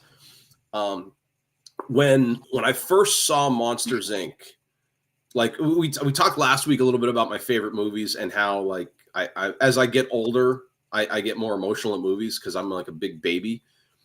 At the very end of that movie, if you can watch Boo, like have the door open and have her say the word kitty, and you don't cry a little bit, I don't know what is wrong with you. During that period, Pixar had the formula for making me cry. And like I the opening of Up, Toy. Yeah. There's an internet thing where all the movies are connected, which is kind of cool. But yeah, when Sully lost the door, because he was such he was a big husky. Oh, I'm gonna get all these screams and whatever. Mike Wazowski irritated me. I'm not a Billy Crystal guy. Oh, Billy Crystal's fine, but like the character was just so like he felt like Rover Dill with Scott Farkas, like. Oh yeah, the toady. He's a toady. I didn't like him.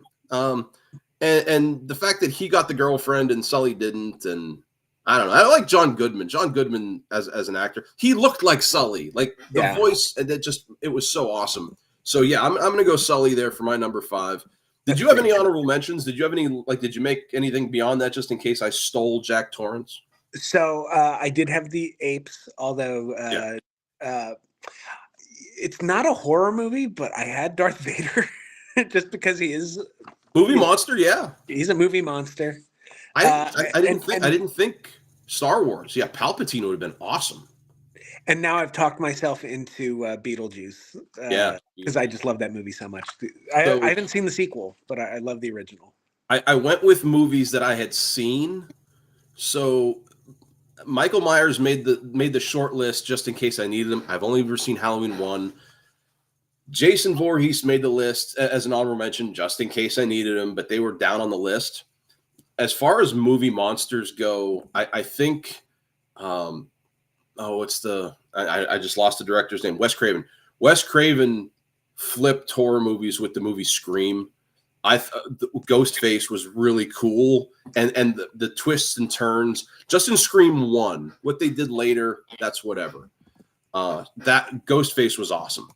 I remember seeing that. I think you and me and some of our friends went to see that on opening night in November of '96.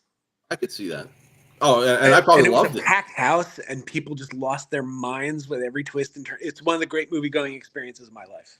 And then another one that I saw this movie for the first time, and I saw it in reverse order, which is weird because back in the day, remember we had 2 VHS tapes for the really long movies? I had seen the second chapter of It before I saw the first chapter of It. So I saw the kids as adults first, and then I saw them as kids. So that was really weird. But Tim Curry's Pennywise was creepy. The new Pennywise and the new CGI special effects, dude. Pennywise is scary as all heck. He made the list. And I went camp again on this list. I took Gozer the Gozerian as an honorable mention, but Vigo is just cooler. Gozer is probably stronger than Vigo, but I didn't want to have two. I didn't want to have two Ghostbusters. Audrey 2 from Little Shop of Horrors. Oh, that's a good one. It's a freaking plant, dude. I learned how to play one of the songs from that show. I know how to play Suddenly Seymour on my guitar. Oh. Suddenly Tim Hare is standing beside you. And then I just saw this picture today on the Book of Face, and I thought, dude, Skeletor was in a movie. How did the Skeletor make my list? Because Frank Langella's Skeletor was awesome in a movie that busted. Excuse me. Because of budgets and just poor everything. They spent more time on Earth than they did on Eternia.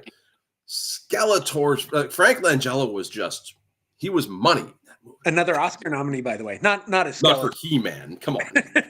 No, for Frost Nixon, though. No, so there's a. Can you name the characters on this? I can name some. I need my glasses. You get the glasses out because this is a good picture. Go left to right. You get a guy passed out at the bottom.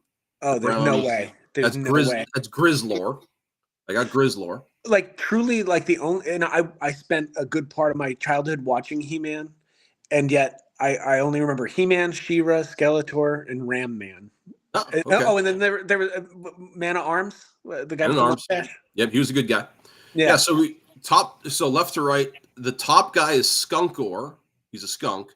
And then I don't think that's Cobra Khan as the snake, but I'm going to call him Cobra Khan. I don't know the lizard, the green guy holding on to the snake, the skunk. I forget the two guys that are connected, the blue and purple guy. They had a toy that would their fist would pump in the middle. Evil Lynn is right there with Skeletor. The guy at the bottom with the red face, that's Mantenna. And I don't know the dude in the bird cage. I've never seen that before. Hordak. Which backstory, Hordak and Skeletor were chums. And then that is Jujitsu, I think, is the guy with it looks like he's got Thanos' glove on. And then the female is Katra, and she's hanging out with Fakor. And then I think the green guy is named Leech. He would take his hands and put them on your head and suck out your energy.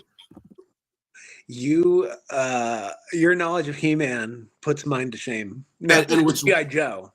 Yeah, I don't know G.I. Joe for anything. I know G.I. Joe and Cobra Command. That's it. But yeah, I saw this picture online as I was getting ready to put our link out there. I'm like, dude, we're talking about movie villains, and I totally neglected Skeletor. So I'll talk about Skeletor a little bit. So there we go. Good times. That was a good draft. I think this is another one that Palermo will say you won because Palermo is wrong. But let's, what do you guys think? How well did I do? And how well did Tim do? Feed his ego more. Top 5. Here we go. Top 5 this week. So last week we tried to be timely with our top 5. The bullpen songs we would walk into the game with. This week we're going to talk just favorite memories of playoff. We said playoff baseball. Just right. That's where I went. Maybe you just said playoffs, so you might be talking Super Bowls, but I just went baseball. Yeah, I just went baseball, and I limited myself. I only allowed myself 2 Red Sox memories. I limited myself to what I could see. So Babe Ruth's called shot. And, I didn't see Bucky Bleepin' Dent, so he didn't make my list. Yeah, mine are all things that I witnessed. I figured they would be. I mean, not in your lifetime pre-19 or pre-2004, Boston had a lot of good memories. But since 2004, have had a lot of them. So why don't you lead us off? What's your number 5?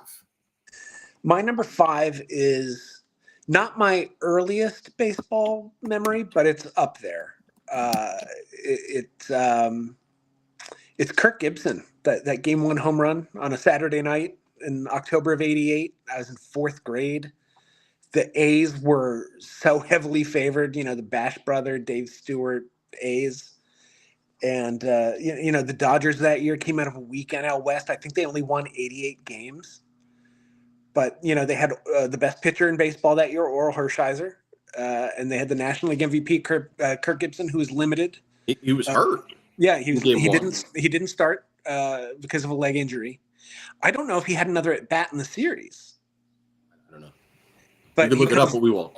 He comes limping up to the plate against the best closer in baseball. Eckersley was hardcore that year.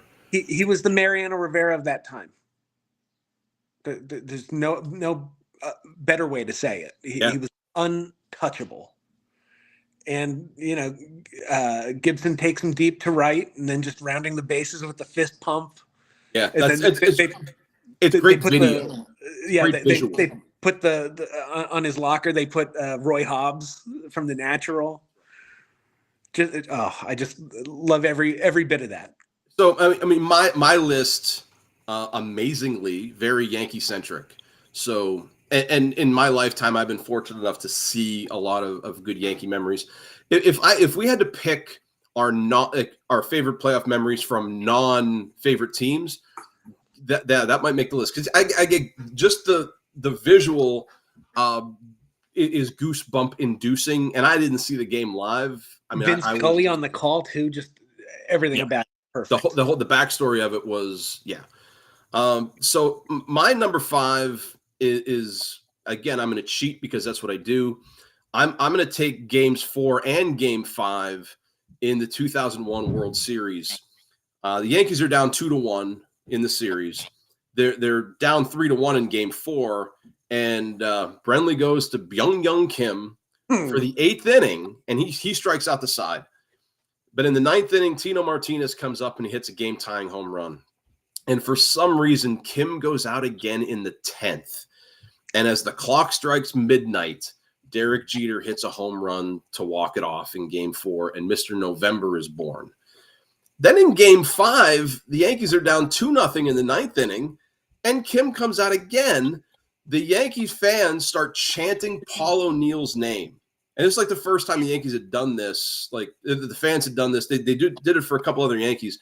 But Paul O'Neill almost breaks down crying as he's coming in for the bottom of the 9th, thinking, it's the last time I'm ever in this stadium, and this might be the last, this might be it. But with 2 outs in the 9th inning, Scott Brocious, of all people, takes Kim deep, ties the game.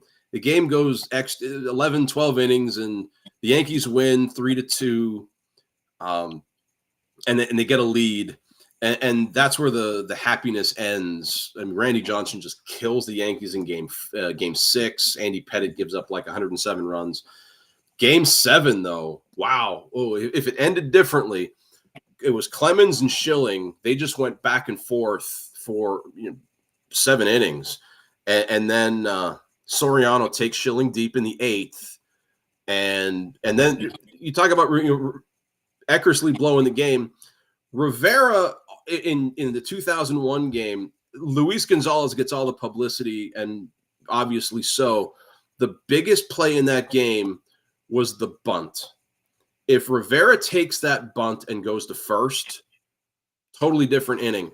But Rivera throws a cutter that Jeter can't get. It goes out into center field. And then, you know who one of Jen's favorite players is? This blows my mind. She loves Tony Womack. From his time in Pittsburgh? No, from his time in New York, when the Yankees and the Red Sox are playing a game and we're watching on ESPN, and one of the announcers calls Tony Womack the fastest man in baseball, and she just thought that was funny. And I remember Tony Womack with the double that he laced down the line in game 7. I'm like, how do you like this guy? God, Tony Womack is a Yankee, and I still dislike him because the ending, and from a very selfish standpoint, like it was 2001, New York. Everybody was rooting for New York because of what happened in 2001. Not everyone. and I think, yeah, I guess people in Arizona weren't, but I think that might have been it. Like the Yankees were the evil empire. They're the end of the dynasty run, and people started rooting for them. And the baseball gods are like, well, this isn't right. Let's make this happen. Let's show them that Mariano can give up runs. Buster Olney wrote a fantastic book about that series and that moment in particular, that Game 7. I read that. I think that was where I read that Derek Jeter. Yankee Empire. Yeah, I think that's the book that claimed Derek Jeter was playing that game with a broken ankle. Yeah, and then nobody knew because nobody said anything. But yeah, if Rivera goes to first on that out, I think Jeter's playing back, and I think Jeter catches that bloop, and whatever. But yeah, games 4 and 5, just tremendous memories of those walk-offs against Kim. Yeah, that's a good pick. And I figured your list would be pretty rich with Yankee memories from that era. My number 4. This is another one where I was in 7th grade. I was allowed to stay up late to watch this. It's not a World Series. It's Game 7 of the 91 NLCS. Braves and Pirates. Francisco Cabrera. Great. Yeah, Cabrera pokes little single to Barry Bonds on left. Sid Bream. I could beat Sid Bream in a foot race. Sid Bream. But Sid Bream ends up hook sliding past Spanky LaValliere and sends the Braves, who had been last place in 1990 in the NL West. And you were a de facto in that time frame. I don't know if I'd call you a fan, but you were big on the Braves back in the 90s. I remember for a good reason. They were a really good team. What I remember about Sid Bream, my father, when I was growing up, had a mustache because, 1970s, Bob, of course, had a mustache. And Sid Bream kind of looked like him. I had a baseball card of Sid Bream. I'm like, that looks like my dad. And when Sid Bream's laying on home plate after scoring, I'm like, dude, like my dad just scored. That's awesome. That's a great pick. Again, considering it's not on I guess it's, a team you followed fondly. I would call you a fan. It's just a baseball season I remember fondly. That was the worst of first years, right? Yeah, because the Twins had been worse. Atlanta and Minnesota. Yeah, and and Minnesota and Atlanta put on a great series after that NLCS too. That's great postseason baseball. It really is. Yeah, because I remember the Twins had the Jays in the ALCS. That didn't go 7, but between the NLCS and then that great series, where. You have Kent Herbeck pulling Ron Gant off first base, and Smoltzy and Jack Morris in Game 7. And I can't think of the catcher who got plowed by Lonnie Smith. Brian Harper. Oh boy, that was so violent. And I think the only more violent hit I've seen was the one Buster Posey took later. That put him out. Lonnie Smith came in like a freight train. You've got that Game 6 where Puckett walks it off on, I want to say Charlie Lee Brandt. Was that We'll See You Tomorrow? Yeah, we'll see you tomorrow, everybody. Yeah. Charlie Lee Brandt had a rough series, I think, from what I remember. Yeah, that was pre-Maddox. They still had a Studley rotation, but that was the beginning of the Braves run. Yeah.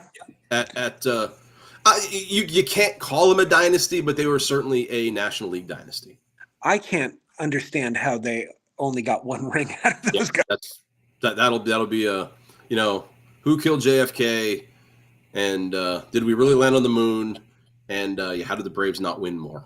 Yeah, so, good. That's a good number 4. Love it. My number 4 is in 2001 again. This is Mike Messina pitching to Terrence Long in Game 3 of the division series. The Yankees are already down 2-0. They've lost 2 games at home. They're clinging to a 1-run lead in the 7th inning, and Jeremy Giambi is at first base, and Terrence Long rips a double down the line in right field, and Shane Spencer is out in right field. His throw comes in. Where the hell is it going? Who knows? He misses Tino Martinez by about 30 feet. And Jeremy Giambi, who is probably slower than Sid Bream, is trucking along. Ball's in no man's land until Derek Jeter just wanders down like it's his job and pitches little option flip to Posada. If Giambi slides, he's probably safe, but he doesn't slide, and the flip is born. So I'm going to go with Derek Jeter's flip for my number 4. One. It's got a name. It's a baseball play that has a name. And, at this time of year, it's like a clip that always gets played. It's. And you wonder how the Braves didn't win more series. You wonder why Jeremy Giambi doesn't slide. Like, who's on deck for the A's right there? Because it's his call. He's got to be doing absolutely. This. So, yeah. I mean, I don't blame Jeremy Giambi for that. It's whoever was on deck. Was it Jason Giambi? I don't know. I have no idea. Who? Terrence Long would have been like, I think Terrence Long might have been batting like 4th or 5th. But why would Jeremy Giambi be on base then? I could look it up, but I'm not gonna. I'm not going to assign blame like that. But yeah, if he slides, he's safe. I'll admit that, but he didn't. Absolutely, and that's a great point. I'd never thought about who's on deck and who didn't. Who just a bad teammate. Like, that's just bad baseball. Or they become a fan. Like, that happens. Like, when I was coaching, there'd be times like, all right, I call a play in, and I became a fan for like 5 seconds until the whistle blows. Okay, then I'm going to become a coach again. You get caught up in the moment. You're up 2-0. You're up against the machine that is the 90s Yankees. It's a 1-0 game. You're about to tie it. You get caught up in the moment, but it's the good players that stay in the moment, and that's what Jeter did. And when they would talk to him after his retirement, about these things, and he's like, that's my job on that play. Like, yeah, I'm supposed to float. I had no idea. And this shout out to my Little League coach, Gary Martasio, again, who's in Tampa. I hope he's doing okay. He was the king of situational baseball, where, all right, I'm in right field and there's a ground ball to third. You have a job. Go do your job. If you're in center field and there's a ground ball to first base, you have a job. Go do your job. Yeah, the first baseman's probably going to catch it, probably going to tag first. But if he doesn't, if it goes out in the right, who are you backing up? Where are you going? It's one of the just fundamental lessons of team sports is, if you are not doing something, what should you be doing? If you're not doing something, you should be doing something. Yeah. Right. You're not on the field. You're not on the court to watch. You have some role. I'm surprised that's 4. I'm kind of excited now to see what your top 3 are. It'll make sense when we get there.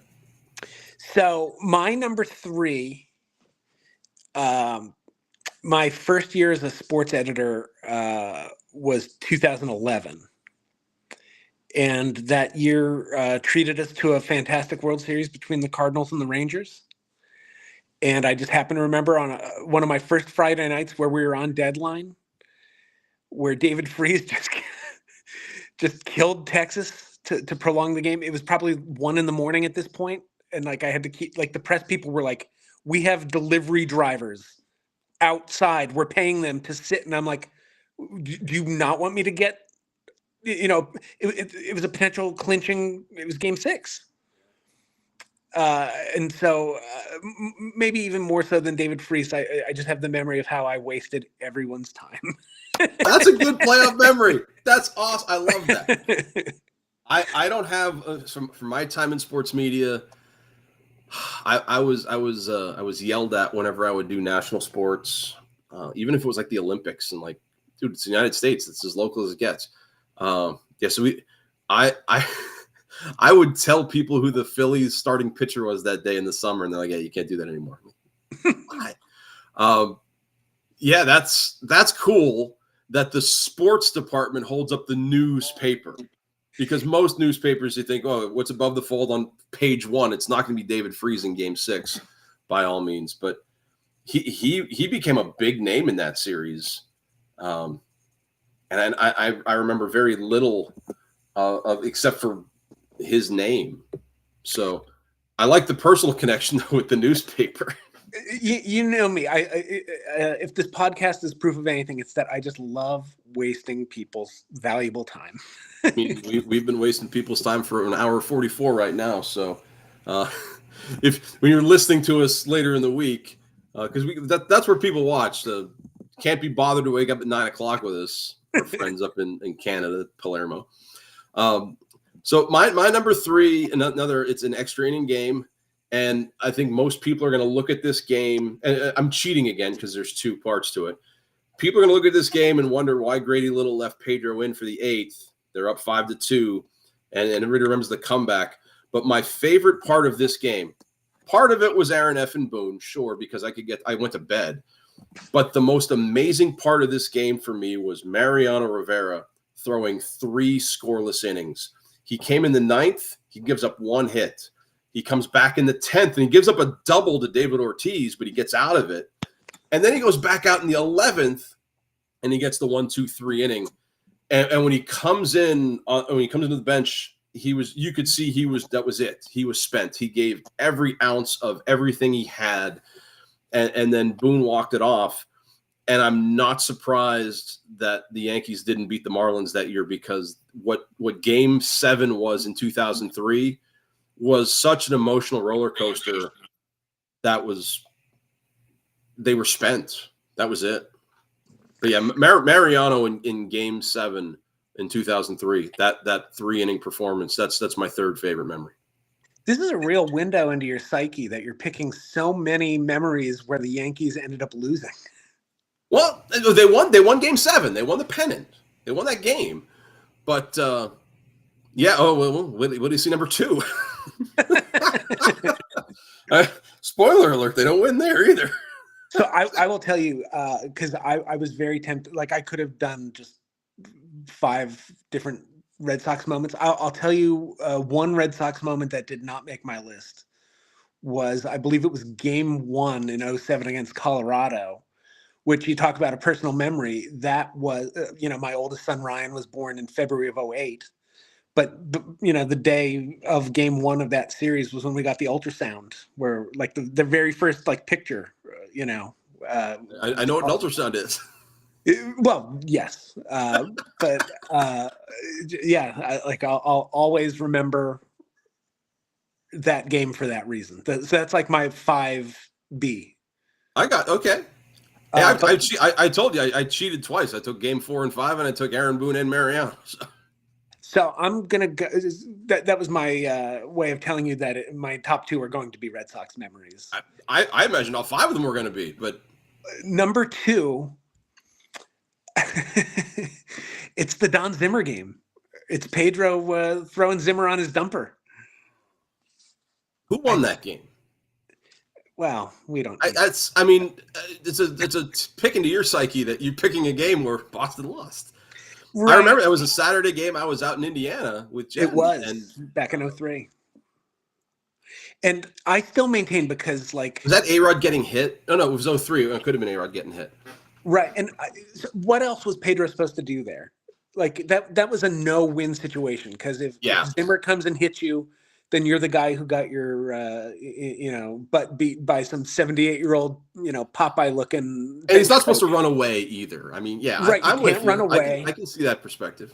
I think Pedro did the most humane thing possible by throwing an elderly man on his head. By his head, he bulldogged him to the ground. Maybe he could have reverse full Nelson'd him.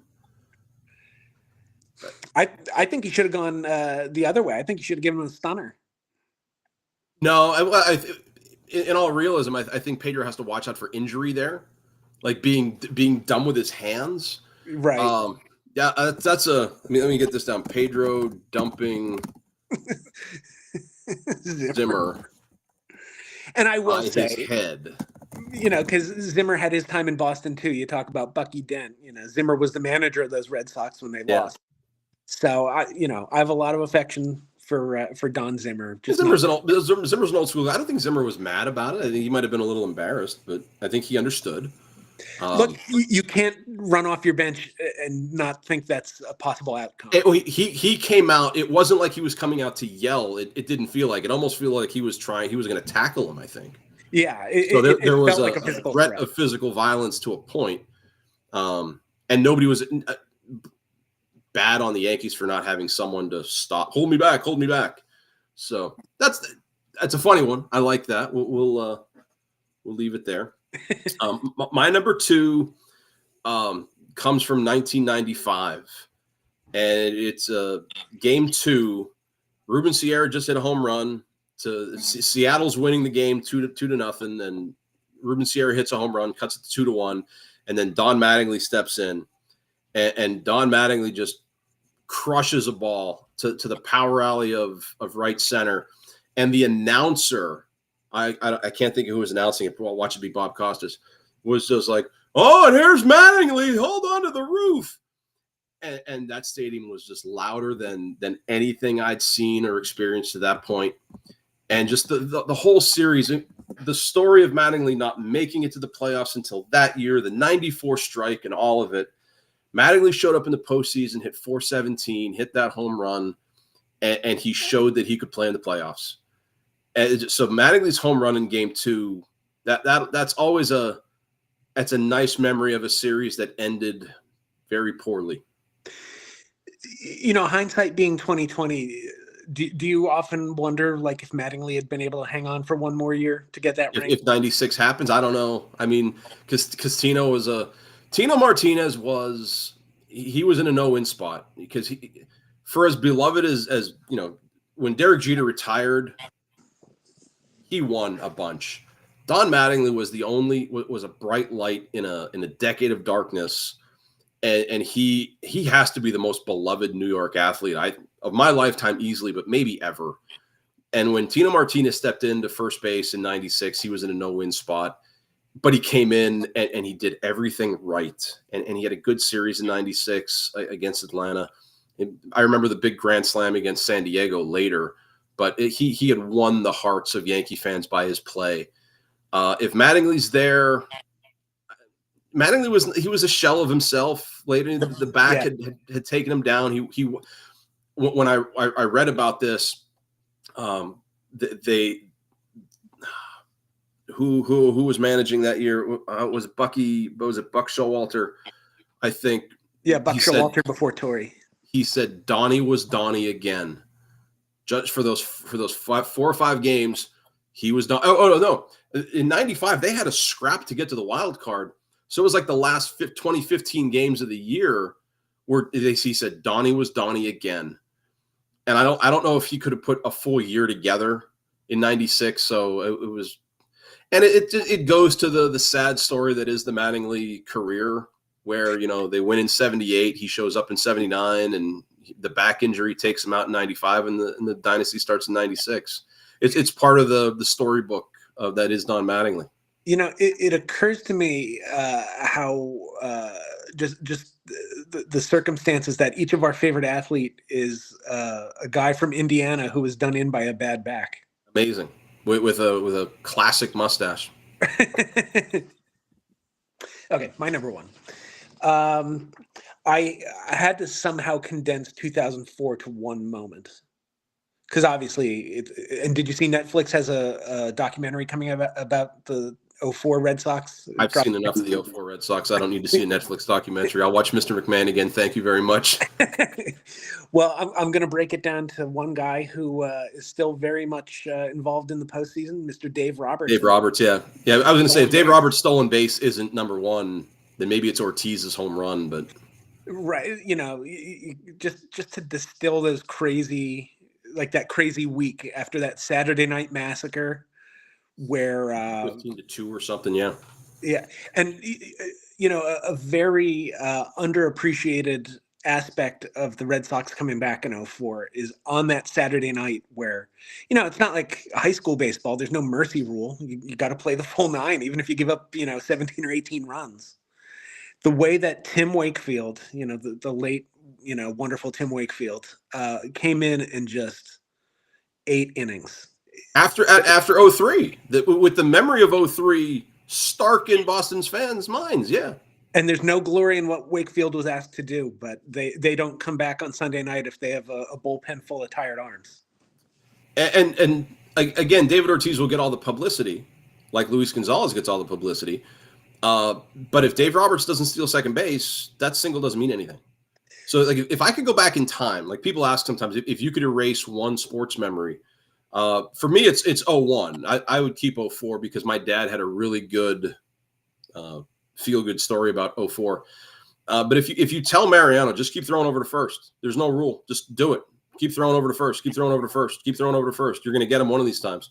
And that was such an underappreciated part of that entire comeback.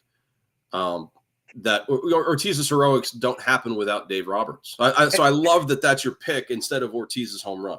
And here's the thing: like everyone in the stadium knew there was only one reason why Dave Roberts was in the game. The announcers, I knew. I'm dumb. And the fact, because he almost got picked off how many times? Enough. And then if I were Mariano, I'd still be throwing over now. And then for him to almost get caught stealing after all the pickoff attempts. It's just a fantastic moment of a guy who's a role player who's asked to do one incredibly difficult thing and made it happen.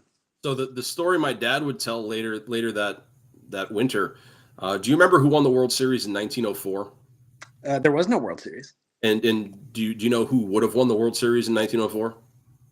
I'm going to guess either Boston or Pittsburgh. Boston had the best record in baseball in 1904. So my dad said, the Babe went to the baseball gods and said, look, it's been 100 years. We have to right that wrong, and let's do it in a way that everyone will talk about for the rest of time. So the 3-0 collapse culminated by, Johnny Damon, of all people, leading off a game with a home run in Yankee Stadium. He's like, yeah, that and then, the curse is back on. And I thought, dude, that's a great story. I like that. But then Boston screwed it up by winning 2 more World Series after that. So that story doesn't hold any more water anymore. 3 more. But they won 07, 13, and when they beat the Dodgers. Each time with a first-year manager, by the way. Really? Yeah, because it was now let me think. Obviously, it was Tito in 04. Francona, I thought was he was like the dude. He was the right man he was the time and place guy. Yeah. To take over for Little. It was Cora in 17. It was John Farrell in 13. Yeah, some Mr. Smarty Pants trivia that we didn't even know we needed. So excellent number one. Now my number one is the Yankees did win, so yay for them. But it's a moment and where I was on the planet. One of my collegiate regrets, again, not buying the $500 ticket to see Game 1 of the Subway Series, but I was in Long Island for this. Game 1 of the 2000 Subway Series, the Mets and Yankees are scoreless through 5. The Yankees break through in the 6th. They get 2 runs on a double, but the Mets come back and they take the lead into the 9th, and Armando Benitez is on. Now, Benitez has some history with the Yankees from his time in Baltimore. So Benitez gets Posada to get out, and then Paul O'Neill steps up to bat. Paul O'Neill, who is a year away from retirement, so he's not like the super strapping dude he was before, but he's still a threat, and he still has such a good eye. He works a magical, masterful, memorable, momentous 10-pitch walk. A freaking walk is my number one memory, because the entire at bat, the tension is there, and like Gorilla Monsoon would say, you could cut it with a knife. He gets on, and then he works his way around third, and he scores on a sac fly. Like Knobloch got a hold of one, and he comes in, and that game, I'm in Long Island watching the game with my friend. Her dad comes in, and he shows up late. I think he shows up right for the 9th, and he and I are sitting. This is the first time we've met each other. We're both big Yankee fans, and we're just so on the seat of the edge of our seats watching this walk. And then was it Vizcaíno in Game 1, because it was Soho in Game 5. Vizcaíno, of all people, gets the game-winning RBI, and the whole Subway Series aspect of it, New York, but that walk was just. I mean, your number one moment's a stolen base. My number one moment's a walk. I love. I thought I'm surprised Leyritz. I thought he might be your number one. Well, I consider Leyritz made the honorable mention part, but yeah, I threw a surprise in for you. Leyritz made the list. Orlando Hernandez, big game one against, I want to say Atlanta, like his first World Series. They talked about him coming over on the boat, and people have never seen pressure like that before. I was amused by Clemens throwing a bat at Piazza, even though I don't think Clemens is a jerk, but that made the short list. I can confirm he is a jerk. Yeah, and you have on the podcast before. Yeah, but I'm going with the walk, just where I was and like my personal memory of it. And I can't tell you where I was for Leyritz's home run. I don't remember. The Subway Series, that's the World Series where I got to meet Mr. Marvin Hamlish. There you go. Good times. Excellent top five on both of our counts, I think. Are you ready for Mr. Smarty Pants today? I am always ready for Mr. Smarty. So there's two parts as usual. There's a question and a list. So the question I just saw last night on a video. So it's a timed question. You're only going to get. I'm going to give you a minute because they gave this guy a minute. So let me get my 1 minute. Here we go. I'll hit the button after when I end the question. So, including location, who is the only Big Four sports team that has 10 syllables?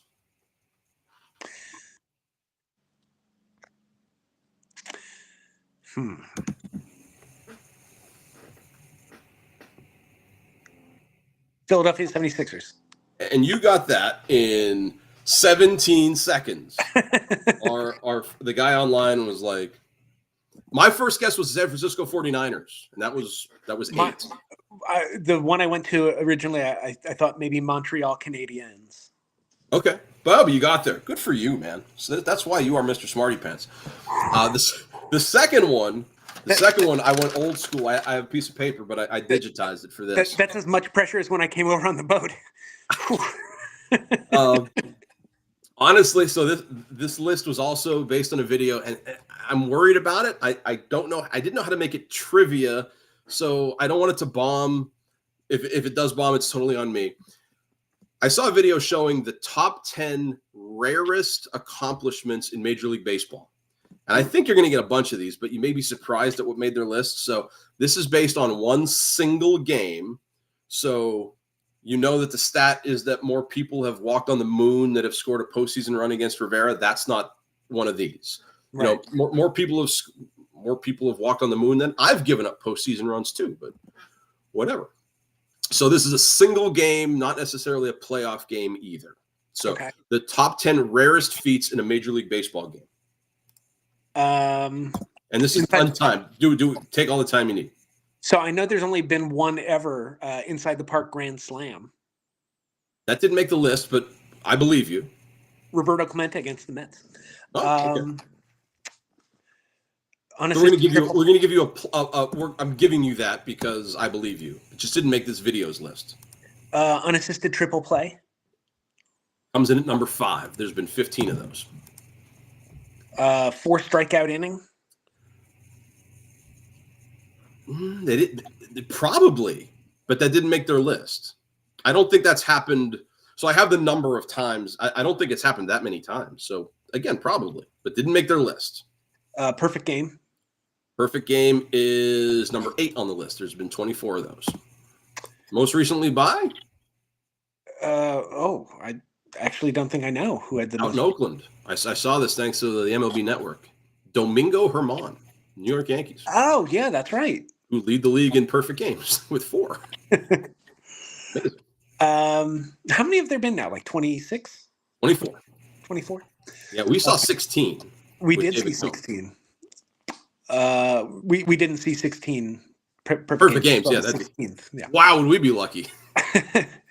What about like one of these has happened recently. What about a stand-up triple? And maybe it didn't make the list. That's one. That's hard to quantify. I think that's the second most amazing thing I saw in a game. Obviously, Cone's perfecto was 1, but I saw Pablo Sandoval When I was out in San Francisco, he was playing for Another the guy Giants. we could beat in a foot race. Yeah, I saw Sandoval hit a triple against the Brewers. Did he hit it over the fence and just decide to stop at third? No, he legged it out. Wow, that's Yeah. awesome. That's better than a fat guy touchdown in football is a fat guy triple. It's on par. I don't know. You see more fat guy touchdowns, though, I guess. But no, stand-up triple didn't make the list. Okay, so perfect game, unassisted triple play.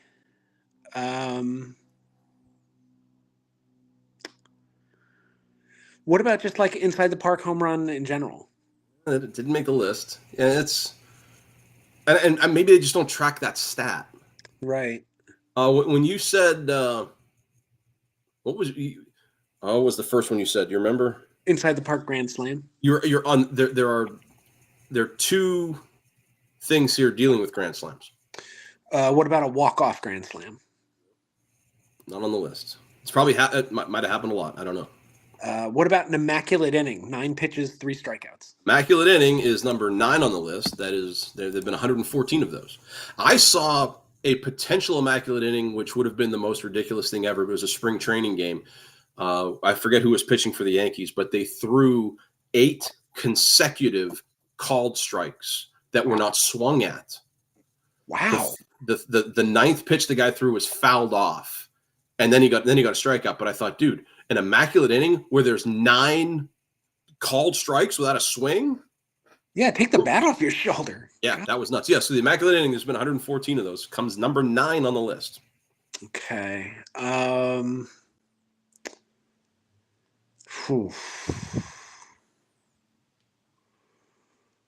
and two are like really like, I don't know. What about the 3 you should get? So you said it has to happen in one game. One single game. Okay. What about one single 9-inning game? Oh, okay, because I was going to say an extra inning no-hitter.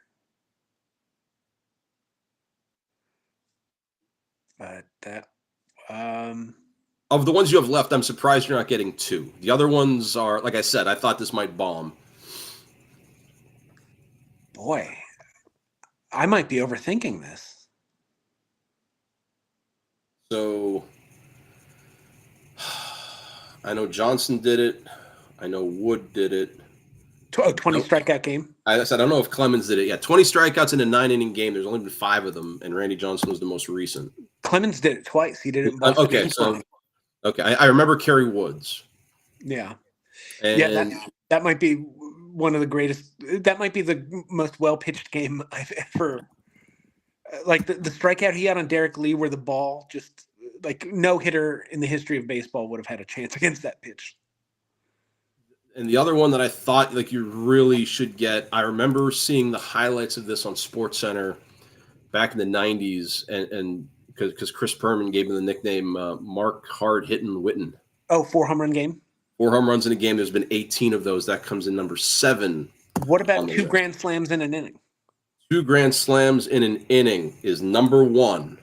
It's only happened once. Yeah. And that was the one that was kind of like cheeky. Fernando Tatis Jr. drilled 2 grand slams in 1 inning. Like that's amazing. That's never happening again. Like just the number of things that have to happen for you to even have the chance. I think it was off the same pitcher, if I'm not misremembering, which is even more ridiculous. What about a 4 home run game? 4 home run game. That's what. Oh, that's what Mark Hard Witten. Yeah, Mark Witten. Yeah, I gave you the X for that. Like, can I get what about 20 strikeouts in a game?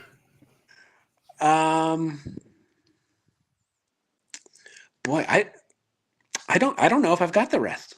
So Shohei just did it.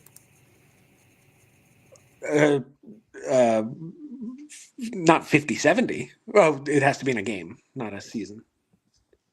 I forget when he did it. I think the day he hit his 50th, he did it. Oh, because I was thinking maybe like a multi-homer game in which you earn a pitching win. No. I'm going for 10 RBIs in 1 game. Oh, yeah. 10 RBIs in 1 game. The others, I mean, number 2 on the list has happened 3 times. I can't even tell you who did it. So, I mean, this was going to be a stretch for you. So I'm going to give you number 2. It's one batter getting 3 hits in 1 inning. Oh, wow. Yeah. And the other thing with the 2 grand slams in 1 inning was number 1. 2 grand slams in 1 game has happened 13 times. What about a 7-hit game by a batter? I know at least one player. I think Rennie Stennett did it for the Pirates in the 70s. I'm going to give you a probably for that didn't make the list. And this is some random TikTok videos list. I didn't fact check any of this stuff, so okay, I could be way off base here. Is this happened 323 times, and I think they count the 24 of them that have been perfect. Number 10 on their list was a no-hitter. Okay. But, I mean, a 7-hit game, yeah, that happens far less often than in 9 innings now. So right. Far less than a no-hitter. I want to say Rennie Stennett did that in 1975. Okay. And you know what? That's the kind of trivia that people come to Soup and Meatballs for. I'm going to give you 3, 4, 5. I'm going to give you 6, and you got one of them that was like just weird and wonky. So that's a win for Mr. Smarty Pants this week, folks. If you'd like to stump Mr. Smarty Pants, by all means, let us know. So send us a note, and let's get our email up on the screen for the people. So why did we drop Movie Monsters down there?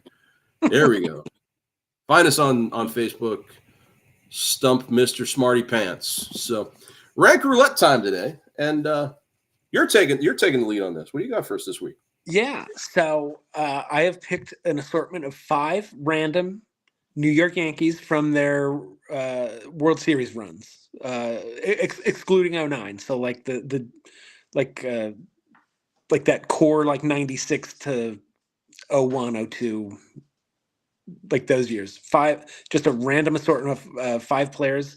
As always, we have rank my favorites, or how am I ranking them? 1 through 5, 1 being my favorite, or 1 being the most likely to one being agita? 1 being your favorite. Okay. And then so we have letters A, B, C, D, and E, and then 1 player assigned to each letter. I'm going to spell out the thing. Yeah, I spelled it out. So let's go with letter D first. That would be the aforementioned Kevin Brown. Kevin Brown was aforementioned?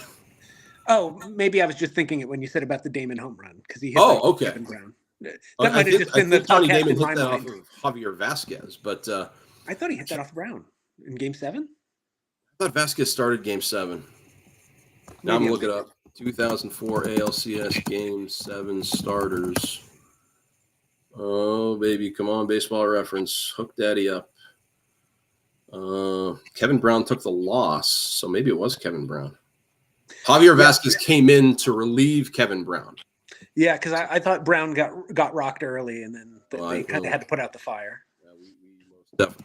I can see where this list is probably going, but I didn't like Kevin Brown from the start, but I'm wondering if there's somebody worse than Kevin Brown on the list. So we're going to put Kevin Brown at 4. Okay.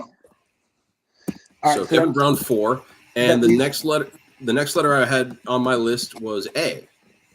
Okay. That would be Mr. Ricky Leday. So Ricky Leday, I think he came in and he was hot early, and he was a very mid-level Yankee. He didn't do enough to get you excited, but he didn't irritate you. So guy. I'm gonna put Ricky at 3. I don't think that's so 3 is mid. So that's kind of where Ricky Leday kind of fits. So he's going 3.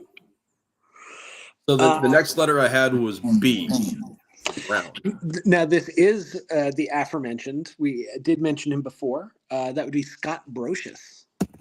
Scotty Brocious is he's another name that came in 98. And man, if I remember myself as a baseball player, I was like a Scott Brocious. I hit like 5th or 6th in the lineup. I was a good defensive guy. I was a good clubhouse guy. I'd joke around in the dugout. I remember our 15-year-old year, we used to sing Queen in the dugout. We sang "We Will Rock You," and that was kind of fun. So I like Scotty Brocious, and just in case there's who I would consider to be a number one. We're going to put Scotty Brocious at number 2 and not feel bad about that at all. Do you remember his Chris Berman nickname? No, I'm sure it's awesome. It was Scott Supercalifragilisticexpialidocious. That's great. I just saw a video of Berman talking to Dan Patrick about nicknames and Bert Be Home by 11. That was always my favorite. The runner-up behind Bert Blyleven was always Chris to the Victor go the Hoyles. Oh, that's good stuff. Yeah, Brocious is 2. I love it. So the next letter was letter E. So this is someone who is often forgotten from the '96 team, but he was the World Series MVP, John Wetland. So, John, this is where, yeah, Brown should definitely be 5.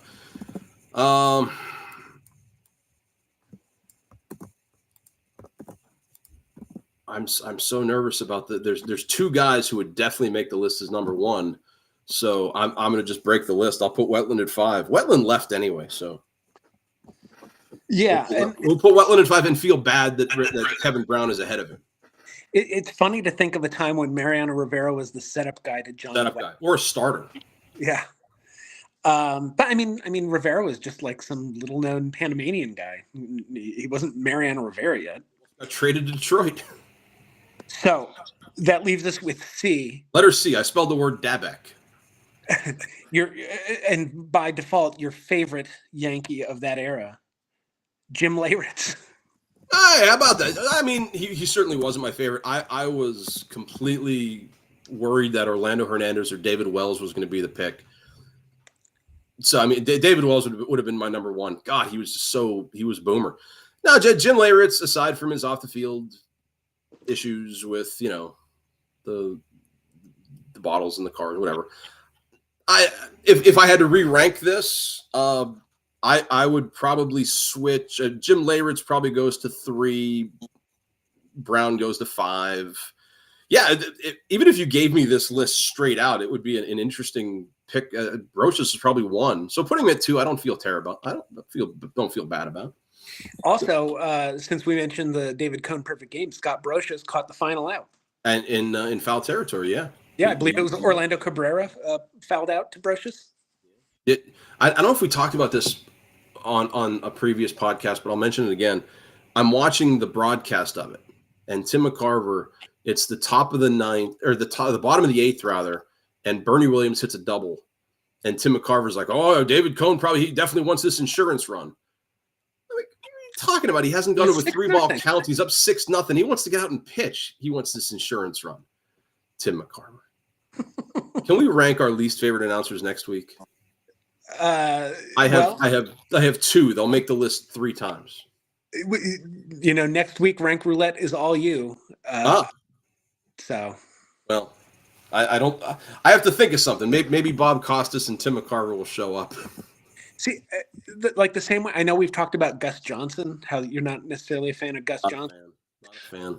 I like Gus Johnson. And Costas is like a big bowl of vanilla ice cream. Like, I'm not going to turn it down. It's perfectly pleasant and fine. It's not my first choice, but I don't mind Costas.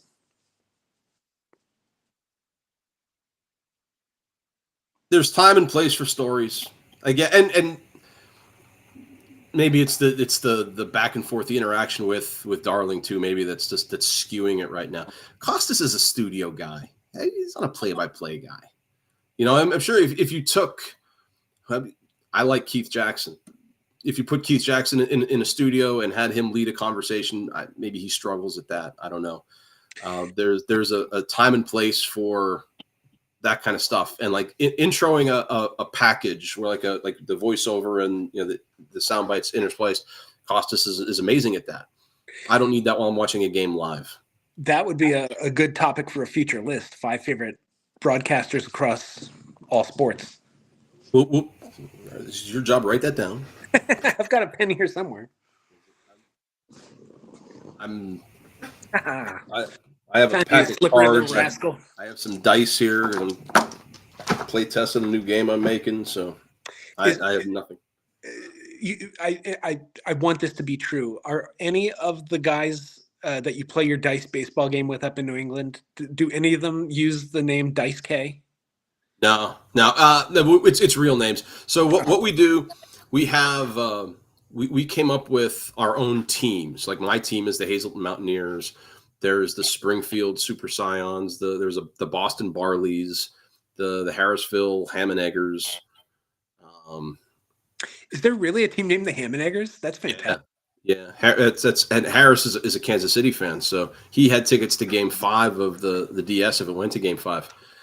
There's the New Orleans Blues, the Delco Cheesesteaks, the Fayetteville Phantoms. Maybe they play. So we have our field names, like they play at the Graveyard, and so the game is played over 9 innings. It's like Stratomatic baseball, but not really. Like you roll dice and stuff happens, and you have to track your box score.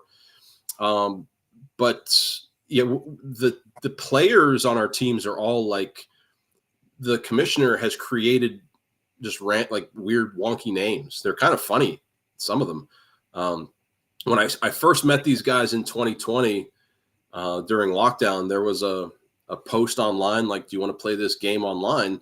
I'm like, yeah, I like baseball games. So I emailed the guy and I played a couple seasons where we played with real major league teams. The best player card, believe it or not, was like a Ricky Henderson card. His speed was like 24, and he was a really good card. I played with Yankee teams that were, they scored a lot of runs, but their pitching was bad. But now we transitioned into like a dynasty. We're in season E right now on our way to Z. We have 4-year contracts with our players. They come up, they play for 4 years, and then they retire. We have a draft at the end of every season. So you have to kind of replace people who retired. It's super fun, but yeah, we're not using like, it's not like a fantasy baseball thing where you'd have a team name like the Dice Case. Right. Well, I guess I'll have to join this league, and then I can be the Bloomsburg Dice Case. It's a time commitment. I will certainly teach you how to play. We play 3 games every 2 weeks. I've been playing 3 games every 2 weeks for like the last 4 years. And like my immersive, obsessive personality, like if I learn this and like it like catches on in my mind, it's all I'll talk about. I'll never shut up.